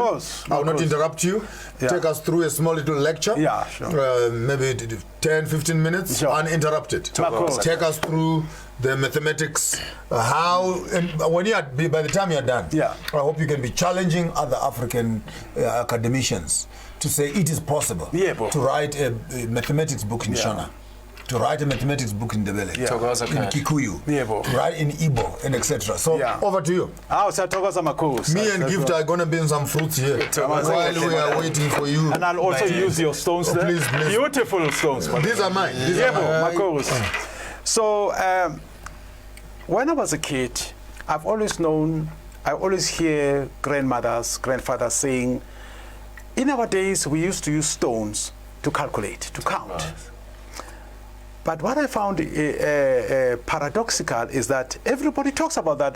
Different people will tell you that, yes, our stones, our grandfathers, grandmothers used to use stones, but nobody really gets to tell you how they did it. You see? Cool. So that became our business now. Madisebo University College. We said, okay. Madisebo University College. Madisebo University College. Yeah. Wherever you're in the world, you need to register. I'm registering in this university. For my PhD. My course. So now we said, okay, we need to concretize this. So I'm going to make a very simple example. And let's say we want to multiply something like 9 times 9, for example. And I can even use Mkhulu stones here. So you need 4 stones in order to calculate. Solve this problem of 9 times 9. So 1. Any reason why it's 4? Well, you'll find out. 2, 3, 4. Right? Okay. And I want to find out what is 9 times 9.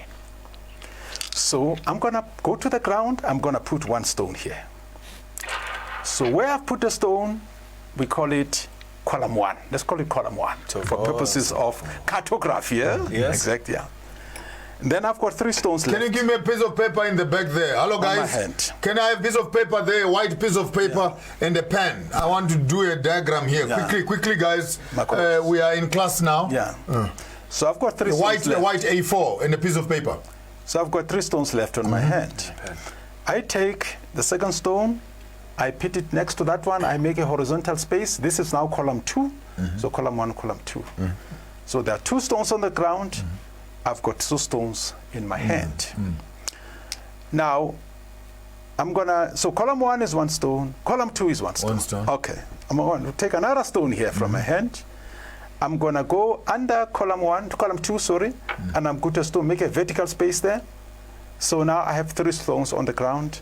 I've got 1 stone left. And remember what we're trying to, we want to find out what is 9 times 9. Exactly, yeah. So I've got 1 stone left here. Now, if you look at the geometric shape of the stones, it's a triangle. It's a triangle. A right triangle. Now, I'm going to tell you a secret that a triangle is a calculator.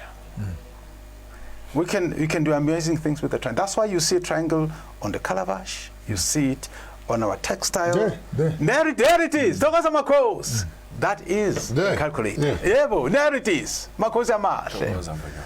Now, I'm going to take the last stone now. Just a minute for the purpose of come through. You have a pen?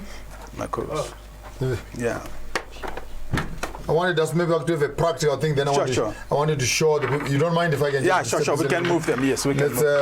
Give me a pen quickly, there, guys. This is your show here. Okay. So you want me to put them on the paper?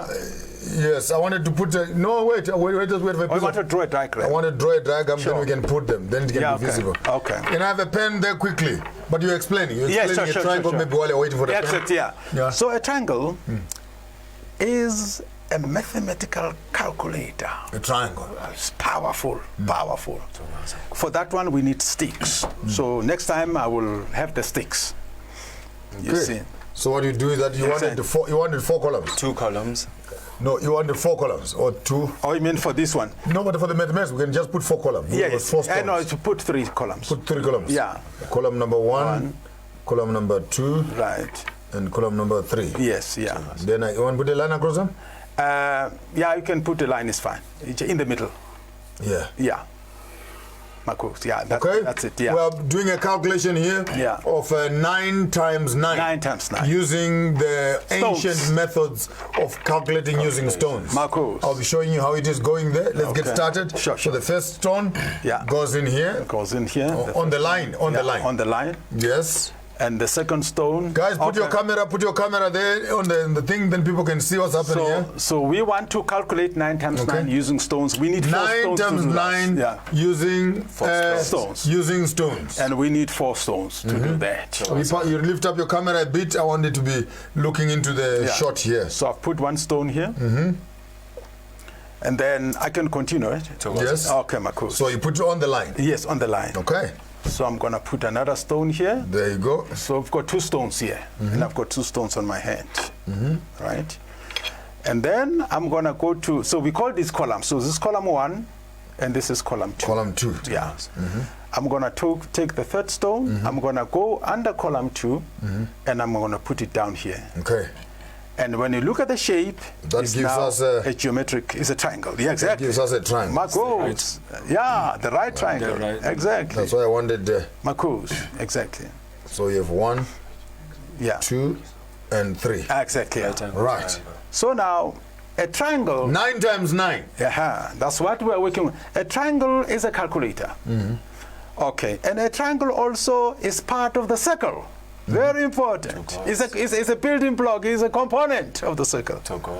Okay, now I'm going to take the last stone. Which is the secret. Yeah, Mkhulu. And I'm going to create column 3. So here is a line. I'm going to put it here on column 3. Now we've got 4 stones on the ground. Now look at the geometric shape of the stones. You have 1 triangle that way or another triangle this way? Yeah, actually now I have 1 triangle, but this is a pyramidal triangle. Right? Like a pyramid. So this is how they used to build pyramids. You see that? Okay, now we're ready to retrieve. Now the 9 times 9 is already here. But you see, we have to show you, right? Yeah, you need the spiritual eyes to see this 9 times and get the answer. Now column 1 has got 1 stone. Column 2 has got 2 stones. Column 3 has got 1 stone. Okay. Now we're retrieving 9 times 9, the answer. Column 1 is going to be treated, it's going to be called Lishume in Susu. Lishume means 10. Lishume means 10. Yeah. 10. So column 1 is Kilishume. Now we are going to count how many stones are there in column 2. There's only 2 stones. So we're going to subtract the 10. The 2 stones from the 10. That gives you 8. That gives us 8. The 2 stones. So the 2 stones. The first line here represents 10. 10, yes. Kilishume. Yeah. All right. Yeah. And then on the second line, we've got 2 stones. You have 2 stones. We calculate how many stones are there. How many stones are on the second line? And then you subtract from the 10. From the first line. That gives you your first number 8. 8, exactly. That gives you 8, yes? Exactly, yes. And then we go to column 3 and say, how many stones are there? There's 1. There's only 1. We put the 1 next to the 8. You put 1 next to the 8. So it should be what? 81? So 81. Check your calculator if it agrees with that. Yeah.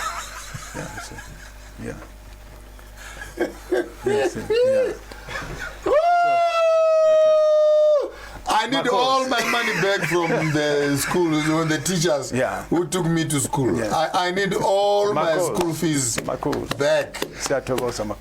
Just like that? Just like that. And here is an interesting thing.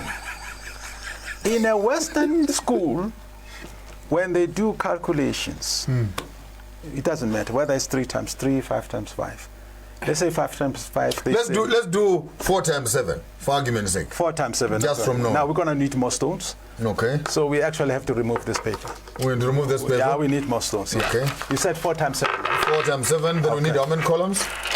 No, that one you can't even write. It's going to be a lot of columns. Yeah, you can just remove the paper. I'm going to do it right here. You did? Or you prefer write to do on paper? Maybe for contrast, eh? Yeah. Okay. You said 4 times 7. 4 times 7. So I'm going to do this. I need 1 stone. I'm going to say 1,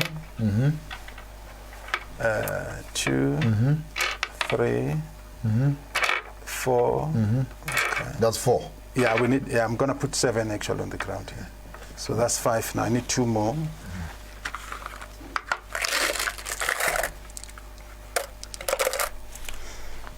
Okay. You want them to line up? Yeah.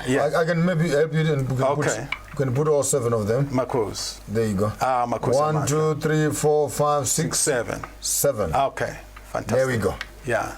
So we've got 7 stones here. 1, 2, 3, 4, 3, 7, 2, 4, 6, 7. Okay, fantastic. Mkhulu. Now we are going to multiply by 4. Yeah, by 4. Okay, and we will find out. We will read the answer here, and then we will check with the calculator. Now this white stone here that you see is going to represent 4. 4. Yes, this. Yeah, when you see this, you see 4. 4. Yes, Mkhulu. So, where are my white stones? Oh, Mkhulu, yeah, Togoza Mkhulu. I need a few of these. Okay, fantastic. Okay, check this out. So I'm gonna come here. I'm gonna remove this. Okay.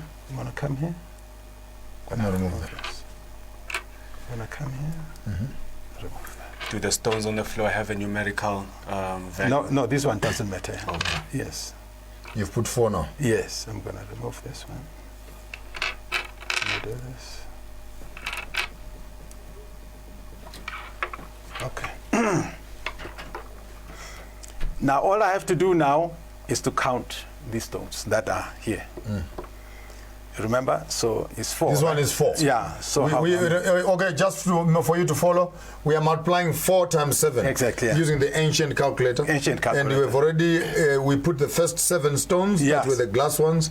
And to do the mathematics now, 1 white stone represents 4. Yeah. So we replaced all the 7 initial white stones with the other colors. Exactly. So now we are going to the next stage now. Where we can start to calculate. Retrieve the answer. To retrieve the answer. Okay, so that is 4, right? 4. That's 8. That's 4 and 4 is 8, right? 8. And this is also 4 and 8. 16. That will be 16. We add the 4. It will be what? 16. That will be 20. And then you've got this 8 is 28. It says here. Simple. Does it agree with the calculator? Yeah. It's not complicated. Yeah, there we go. It's replacement. Yeah, exactly. So, guys... So, Mkhulu, you have grouped these two together. Yeah. So you said 4 and 4 is 8. Yeah. 4 and 4 is 8. Right. Giving you 16. Yeah. Plus this 8, which is the 4. Yeah. Which gives you... And then you add the last 2. Yeah. Which gives you 28. Yeah. Yeah. So mathematics is visible. It's visual. Absolutely. It's not an abstract thing. No. So basically, guys, I just got this. It's like a light just went on in my head. Initially, what we did, we asked for you, Mkhulu, to calculate for us here. Those of you who are looking, if you can see, we wanted to see 4 times 7. 4 times 7 using an ancient calculator. So he takes the first 4 stones. Maybe you can use this big one. Sure. You can even use this big one so that you can actually, you guys at home, you can see 1, 2, 3. Sorry.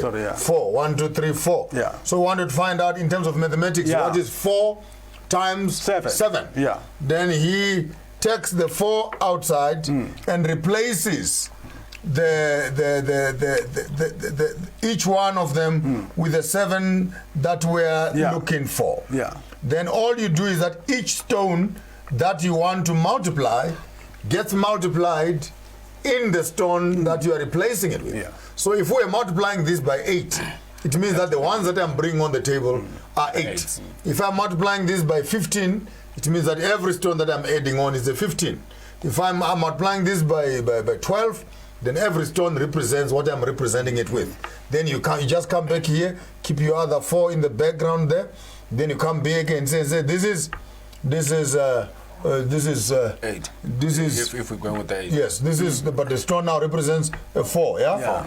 And this one represents another 4. This one another 4. Another 4, another 4, another 4, another 4. If you wanted to work more traditionally, in terms of me now becoming a secondary teacher, is that underneath every stone that you are now replacing, because you want to multiply the initial with this one, it means that under this one, you need to put an extra 1, 2, 3, 3, If you had to go 4. If I'm supposed to be teaching a kindergarten, then you come around here again and say 1, 2, 3, 4.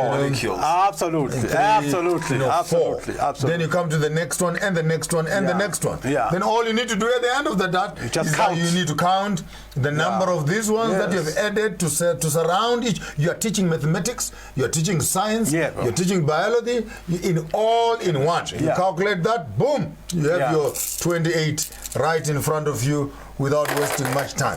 Chief, take us through this philosophy of mathematics and teaching African children scientific method. When you come back after the break, just take a small little break. Let me take some water to drink. Okay. I think my engine is overheating again. When you come back after the break, Mkhulu will take us through the philosophy around this method of teaching vis-a-vis the modern way in which our children are being taught mathematics and science. Marcos. Hello. The fourth industrial technology era has forcefully changed how every profession has been working for its clients. The world has become smaller than what we used to think. Imagine the ease of talking to a person who is in Australia, China, or Germany while you are in South Africa, as if you're just next door.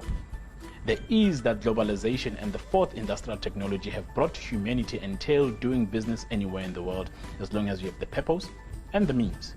It is our expertise as MB Chabangu Incorporated to advise clients immigrating to South Africa on various permits and on opportunities for travelers who intend to sojourn in South Africa for a longer period of time. Ṣé ayé náà ti kéré ju èyí tí a rò lọ, nítorí náà ìmọ̀ wa ní ìsìlọ̀ àti òfin àgbáyé ṣe wá ní ọ́fíìsì àkókò lórí àwọn ìṣòwò ilé àti ìgbaniláyé láti gba ìwé ìrìnnà fún iṣẹ́ òkòwò. Ho MB Chabangu Incorporated re ba eletsi dinotari le basebedisi le di-office tša rena kua Pretoria, Johannesburg le Bloemfontein. MB Chabangu Incorporated e humanega ga bonolo go bareki ba rena. Go humana tlhagiso leseding ka botlalo re kgopela le re leletše mogala go 012 341 4187 goba le re ngwalele lengwalo tsebile go admin@chabangu.co.za. MB Chabangu Incorporated, mo mathata a humanago tharollo.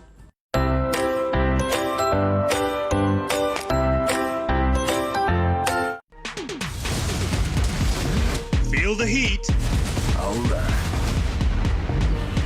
To make it through this journey alive, you're gonna need someone to teach you the ninja way. Don't just stand there, kill someone!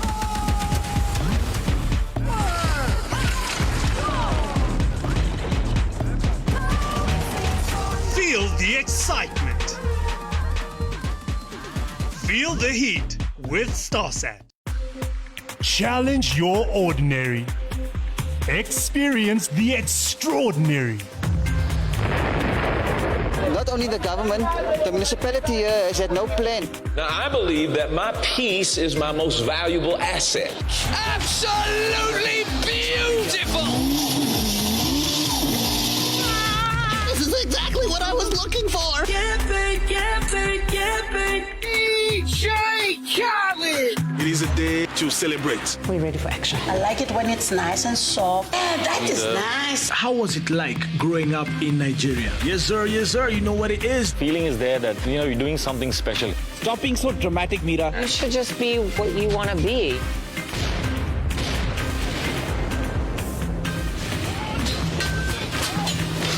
Experience the extraordinary with StarSat.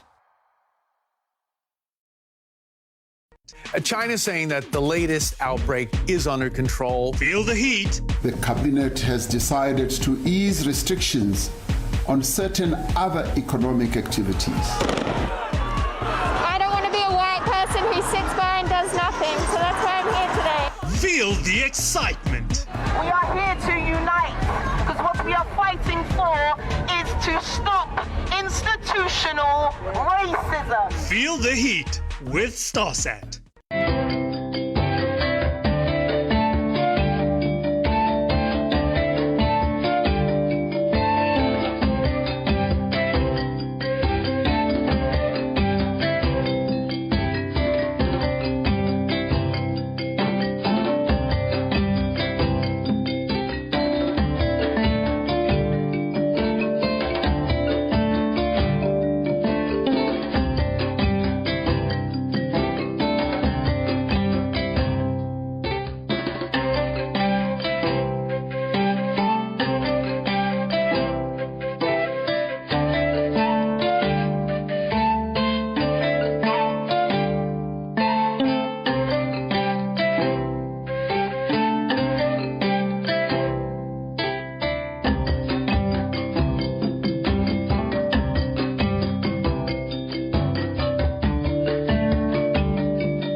China's saying that the latest outbreak is under control. Feel the heat. The cabinet has decided to ease restrictions on certain other economic activities.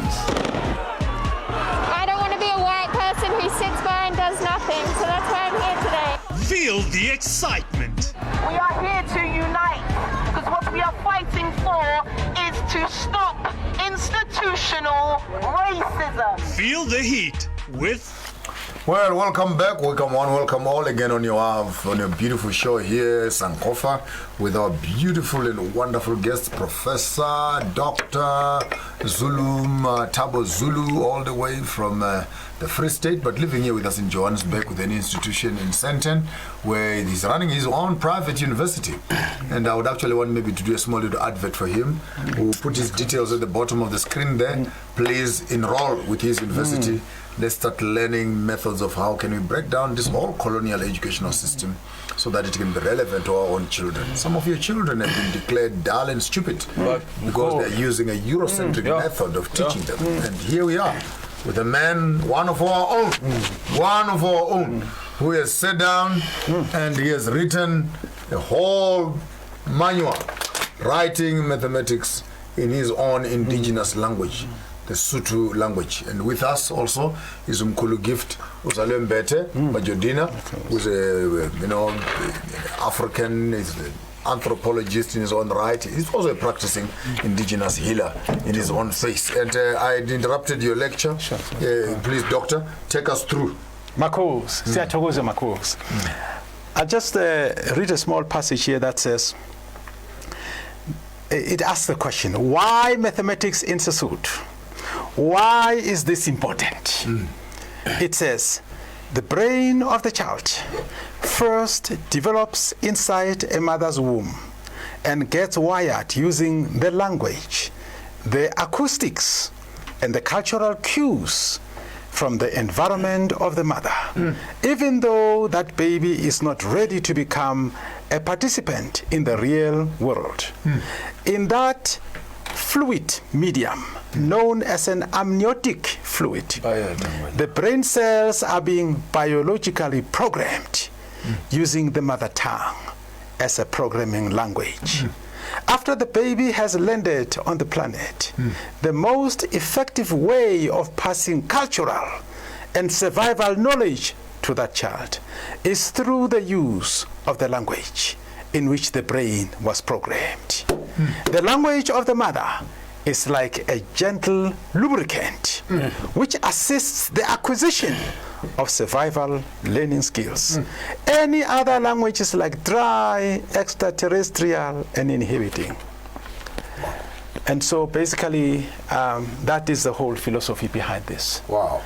That the brain of the African child has been wired using a native language, a language that is native to the brain, a default language. Chief, let me be honest. If someone is in your class and they fail in mathematics like this, no, you must go back where you came from. It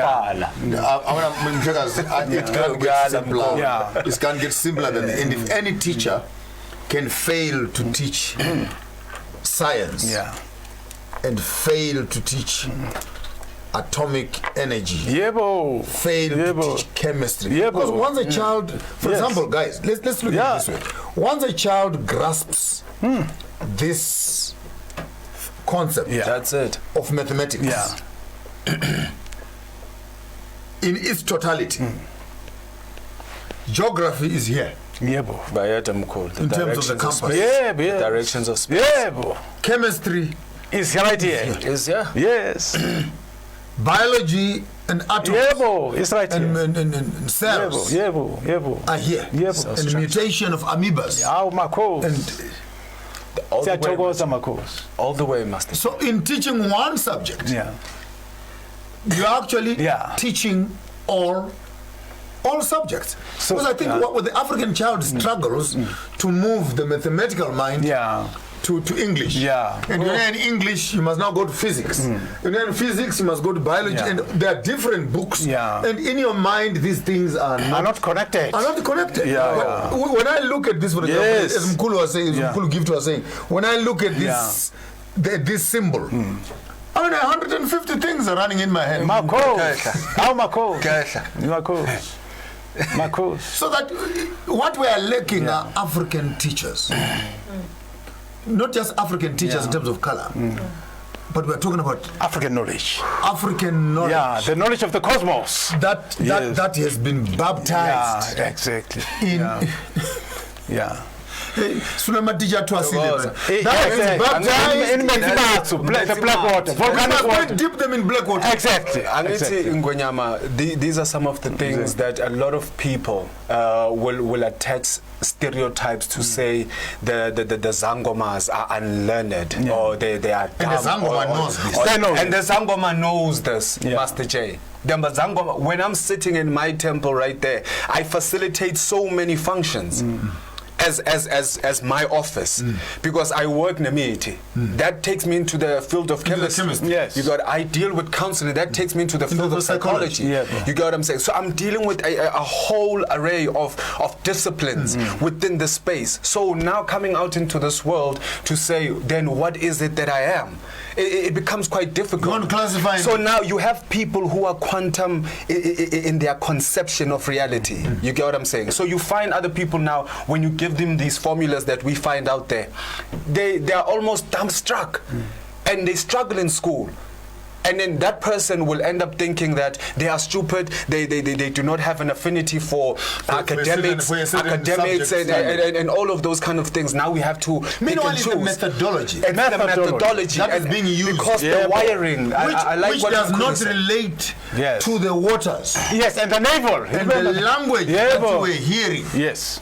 In acoustics. You're saying something. I cut you short there. And it's on these principles, Master J, where we need to restore our people. These are some of these ideas where we must be able to look at certain elements within our culture and be able to draw out the intellectual or academic data. You get what I'm saying? Where now we can begin now to say, it cannot be a one-size-fits-all for different minds in terms of learning.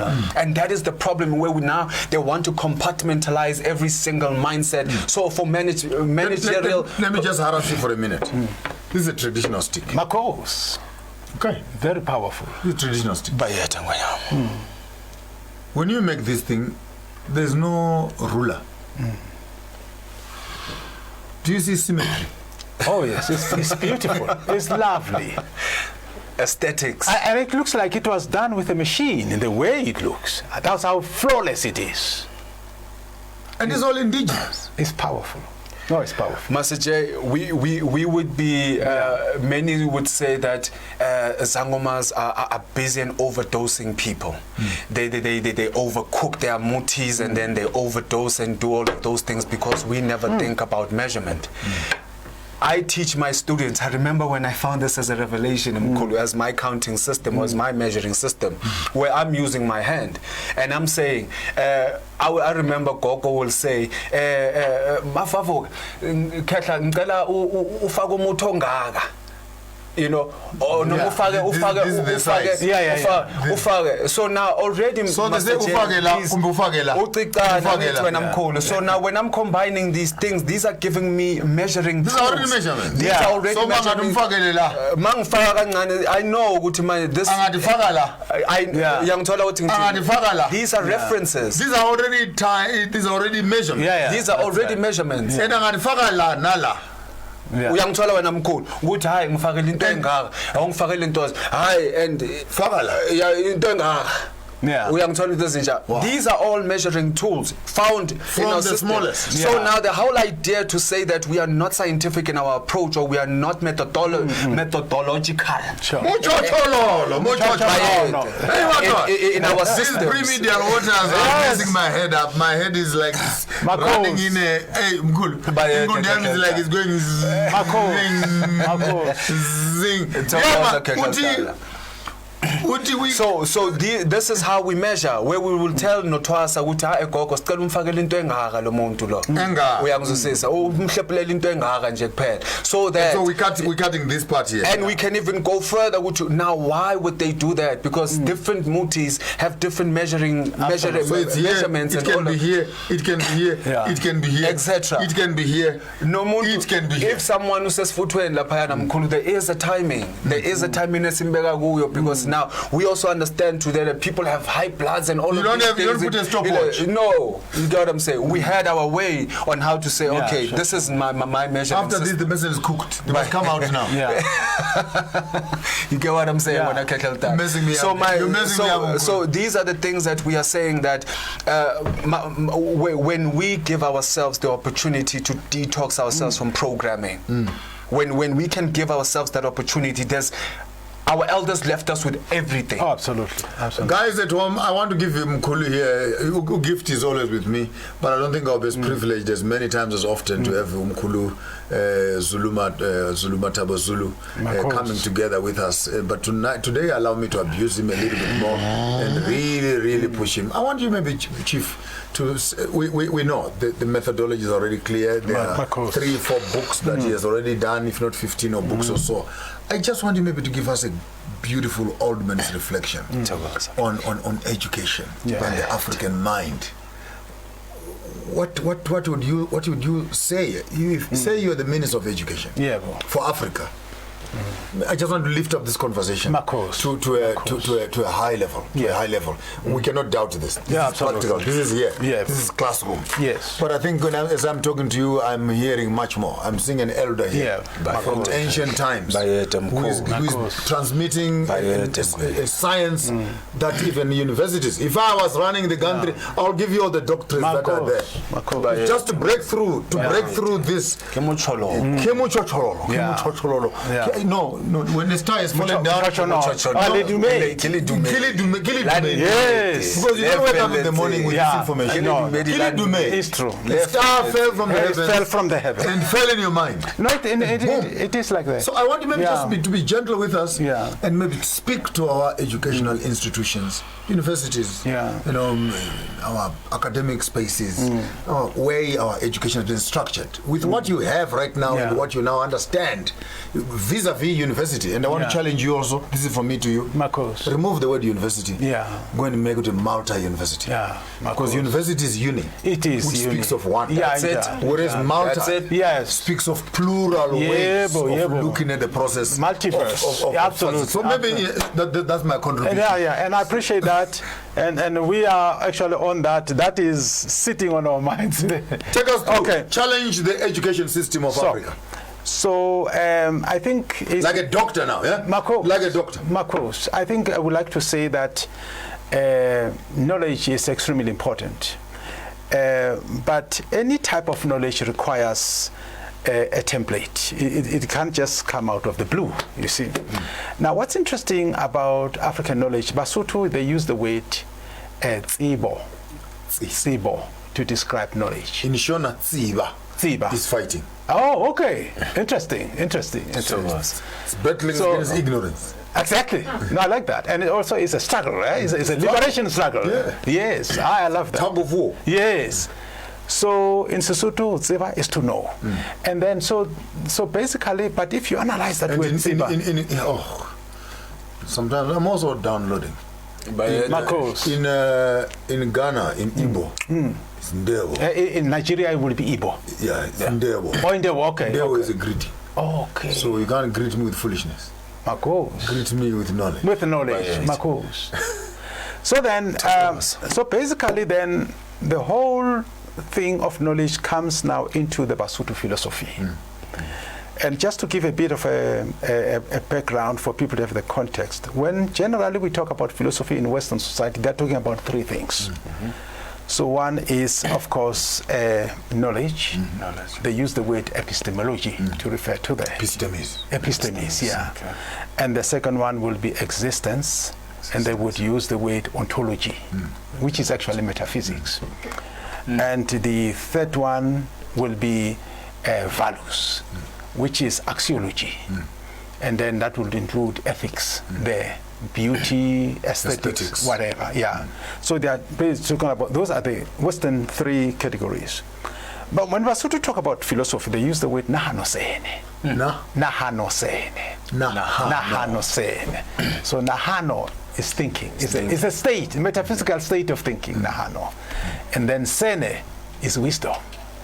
But is a dexterous, I think that's what it is, dexterous wisdom. Yeah. It's almost like flexible, artistic. Yeah. It's just dexterity. It has dexterity in it. Yes. And that explains a lot in this book. Nahano sen. Nahano sen. Yeah. When Musotho says Uma sene, they are saying this person has got dexterous wisdom. So the way they conceptualize about knowledge is that knowledge has to be grounded in reality, not in vacuum space. The axioms. Exactly. Must not be far. It must not be far. For exactly. We are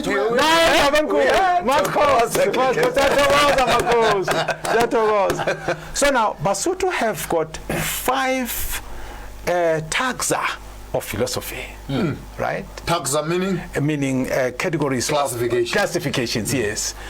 Okay, the first one is pe. Well, I won't go into order, but I'll count them all. So let's say pe. Yeah. So there's pe, which means existence, survivability, reality, all those things, they fall under pe.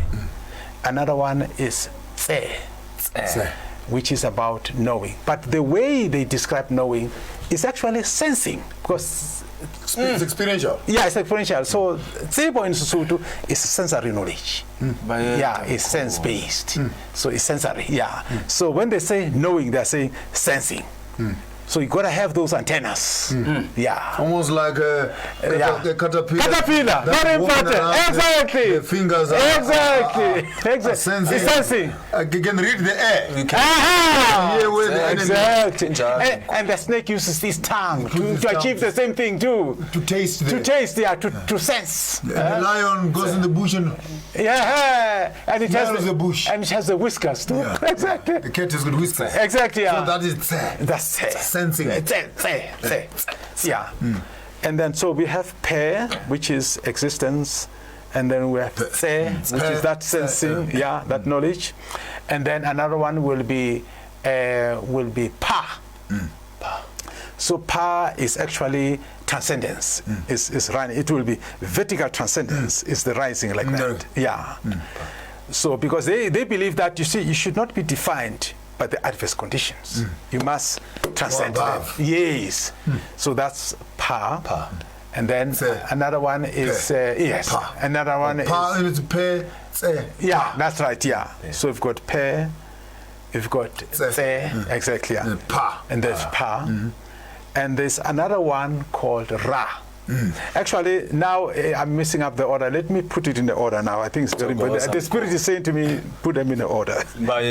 So that's 7 minutes to go. Okay. They're shouting at me here. Okay, Mako. So the first one, let's say, the sensing. Which book would I find this methodology? It's another one, but some of the concepts are going to appear here. Okay. Yeah. This one is mine. I can rather.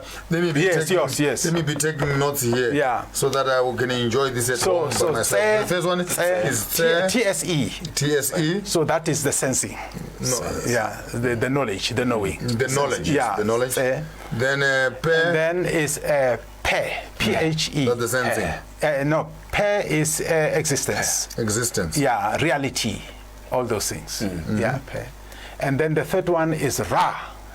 No, pa. Now we're coming to the pa. Again, I'm doing the order thing now. Ra. So ra is about the design. It's about arrangement. Yes, which is what we were doing here when we were solving the mathematics with stones.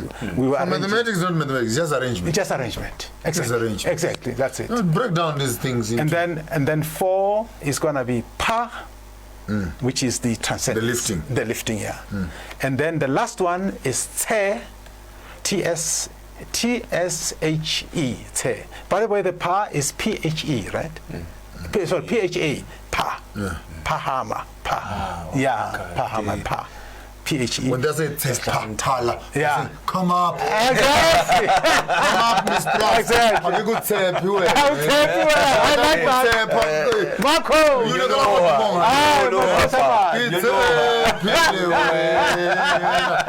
Pastor J. Aye, that's powerful. Yeah, who done that? So Te. The last one, TSE. Now Te is about the crossing. TSHE. Yeah, it's a crossing. So basically, it's also transcendent, but it's a lateral transcendence. This is horizontal. Yeah, a horizontal, exactly. Whereas the power is vertical. Exactly, yeah. So Te like Tela, which means crossing. Remember they were counting last time? Yes. And we had a number 6, which was Telela. That comes from that one. On the path. It's the crossing. On the cross. Yeah, the crossing. We are crossing from one number base. Telamet. Telamet, yeah. Move the crossing. media. It's moving the media. Let there be a crossing. Let there be a crossing. Yes, ma'am. Don't be confined to your clan. You must cross and connect with other clans that you don't know. Oh, Thomas. Exactly. In fact, marriage in Sesotho. Preacher. Exactly. Marriage in Sesotho Yeah. is about building alliances with other clans. That's the fundamental principle. Crossing. Crossing. Horizontal crossing. Yes, you must cross. Yes, you must go. That's why when Msotho Makoti now is gonna during the wedding day, there's gonna be an old woman who's gonna come and is gonna do something called walaya. So umpulela tsela and umphathi taelo. In my tribe, yeah, when you are having a mealie cob to eat, Sure. umbila, you don't just eat the mealies. An uncle or a grandfather, someone older, we believe that the teeth of the young boys cannot just begin to eat. So goes again. So I actually believed at one time that when you have a mealie in your hands, you can't just start eating. It goes again. You must look for an elder. Yeah. And run around the house, and when you get the elder, you give him the Then Mkhulu goes and he bites, and then he takes the first few lines out. A few rows. Then after that he hands it back to the poison. Today I'm feeling Now that's quite interesting. Do they do that with Mabel or only with even food? When a woman brings food, you must start eating it first. Yes. To remove the poison. No, it's true. But you know why they do it with Mbila? Yeah. And I'm gonna say the principle is not the same. It's not the same as in food. Yes. You know why? Because Mbila is not indigenous. It was planted by Jan van Riebeeck in Cape Town. That's why if you analyze the name, Mbila, Basotho they call it Poni. Yes. Poni means the one that dies when he doesn't get the water. That's what Poni. Pona in Sesotho is to die because there's no water. Yes. When the plant... These are non-indigenous plants. Non-indigenous plants. That die if you don't water. Exactly. The Mbila in Zulu, it was explained to me by a very erudite Zulu friend of mine. And he was saying, Mbila is an animal. Mbila is the one with no tail. Exactly. So if you look on that, on its anus, it has a certain pimple that looks like the seed of the umbo. That's why they call it Mbila. But lento le ifana no Mbila le. Sizayibiza Mbila. So that we do not forget. We do not forget. Where it we comes must look from. at the backside of a rabbit. Exactly. To see the same. Exactly. Ladies and gentlemen, it has been a roller coaster. Any last words for our guests? Just one in one sentence. I've been really honored to share the stage. I've really been. If people consider me a master out there, this is the grand master indeed. Last words for Africa. Last words for Africa. We pay tribute to you as the great man behind this thing. You are the messenger of the gods. I'm humble. We are greatly honored. I'm humble. We give thanks. The geese don't fly alone. When you fly, you get others. Yeah. And then we fly together. Yeah. Your host, Maponga J, your program is SANKOFA here on Galaxy Universal Network, where we're discussing issues and information from the ancient past, finding definitions and meaning for our present day as we are forging a way into the future. Today has been a wonderful conversation around African education, mathematics in our own indigenous language, Sotho to be more specific. And we're challenging all other students out there and all other professionals. If you hold any degree in any other fraternity, please try and interpret, translate your own academic qualifications into your own indigenous knowledge. Your host Maponga J chigara mboko gara mashamba huda. Tiswana chigara makwe matanda no vora chirera na wana wewanji. Chibwe chitenza chinoteza wale kule walipedo wanatamba nacho. Mutambo ruparo ware wira miti ya soso wanapembere na machira machena. Wachirwe mangura na wachiri vayo. Tiswa pfuli vayo wira miti ya soso kuno mwene mtapa ya Zimbabwe. Chisuguru vi tinotenda tinokudza kusvika tionane zvakare. Don't go away, stay around. Other programs are lined up for you. Don't do what I wouldn't do, but if you decide to do it better.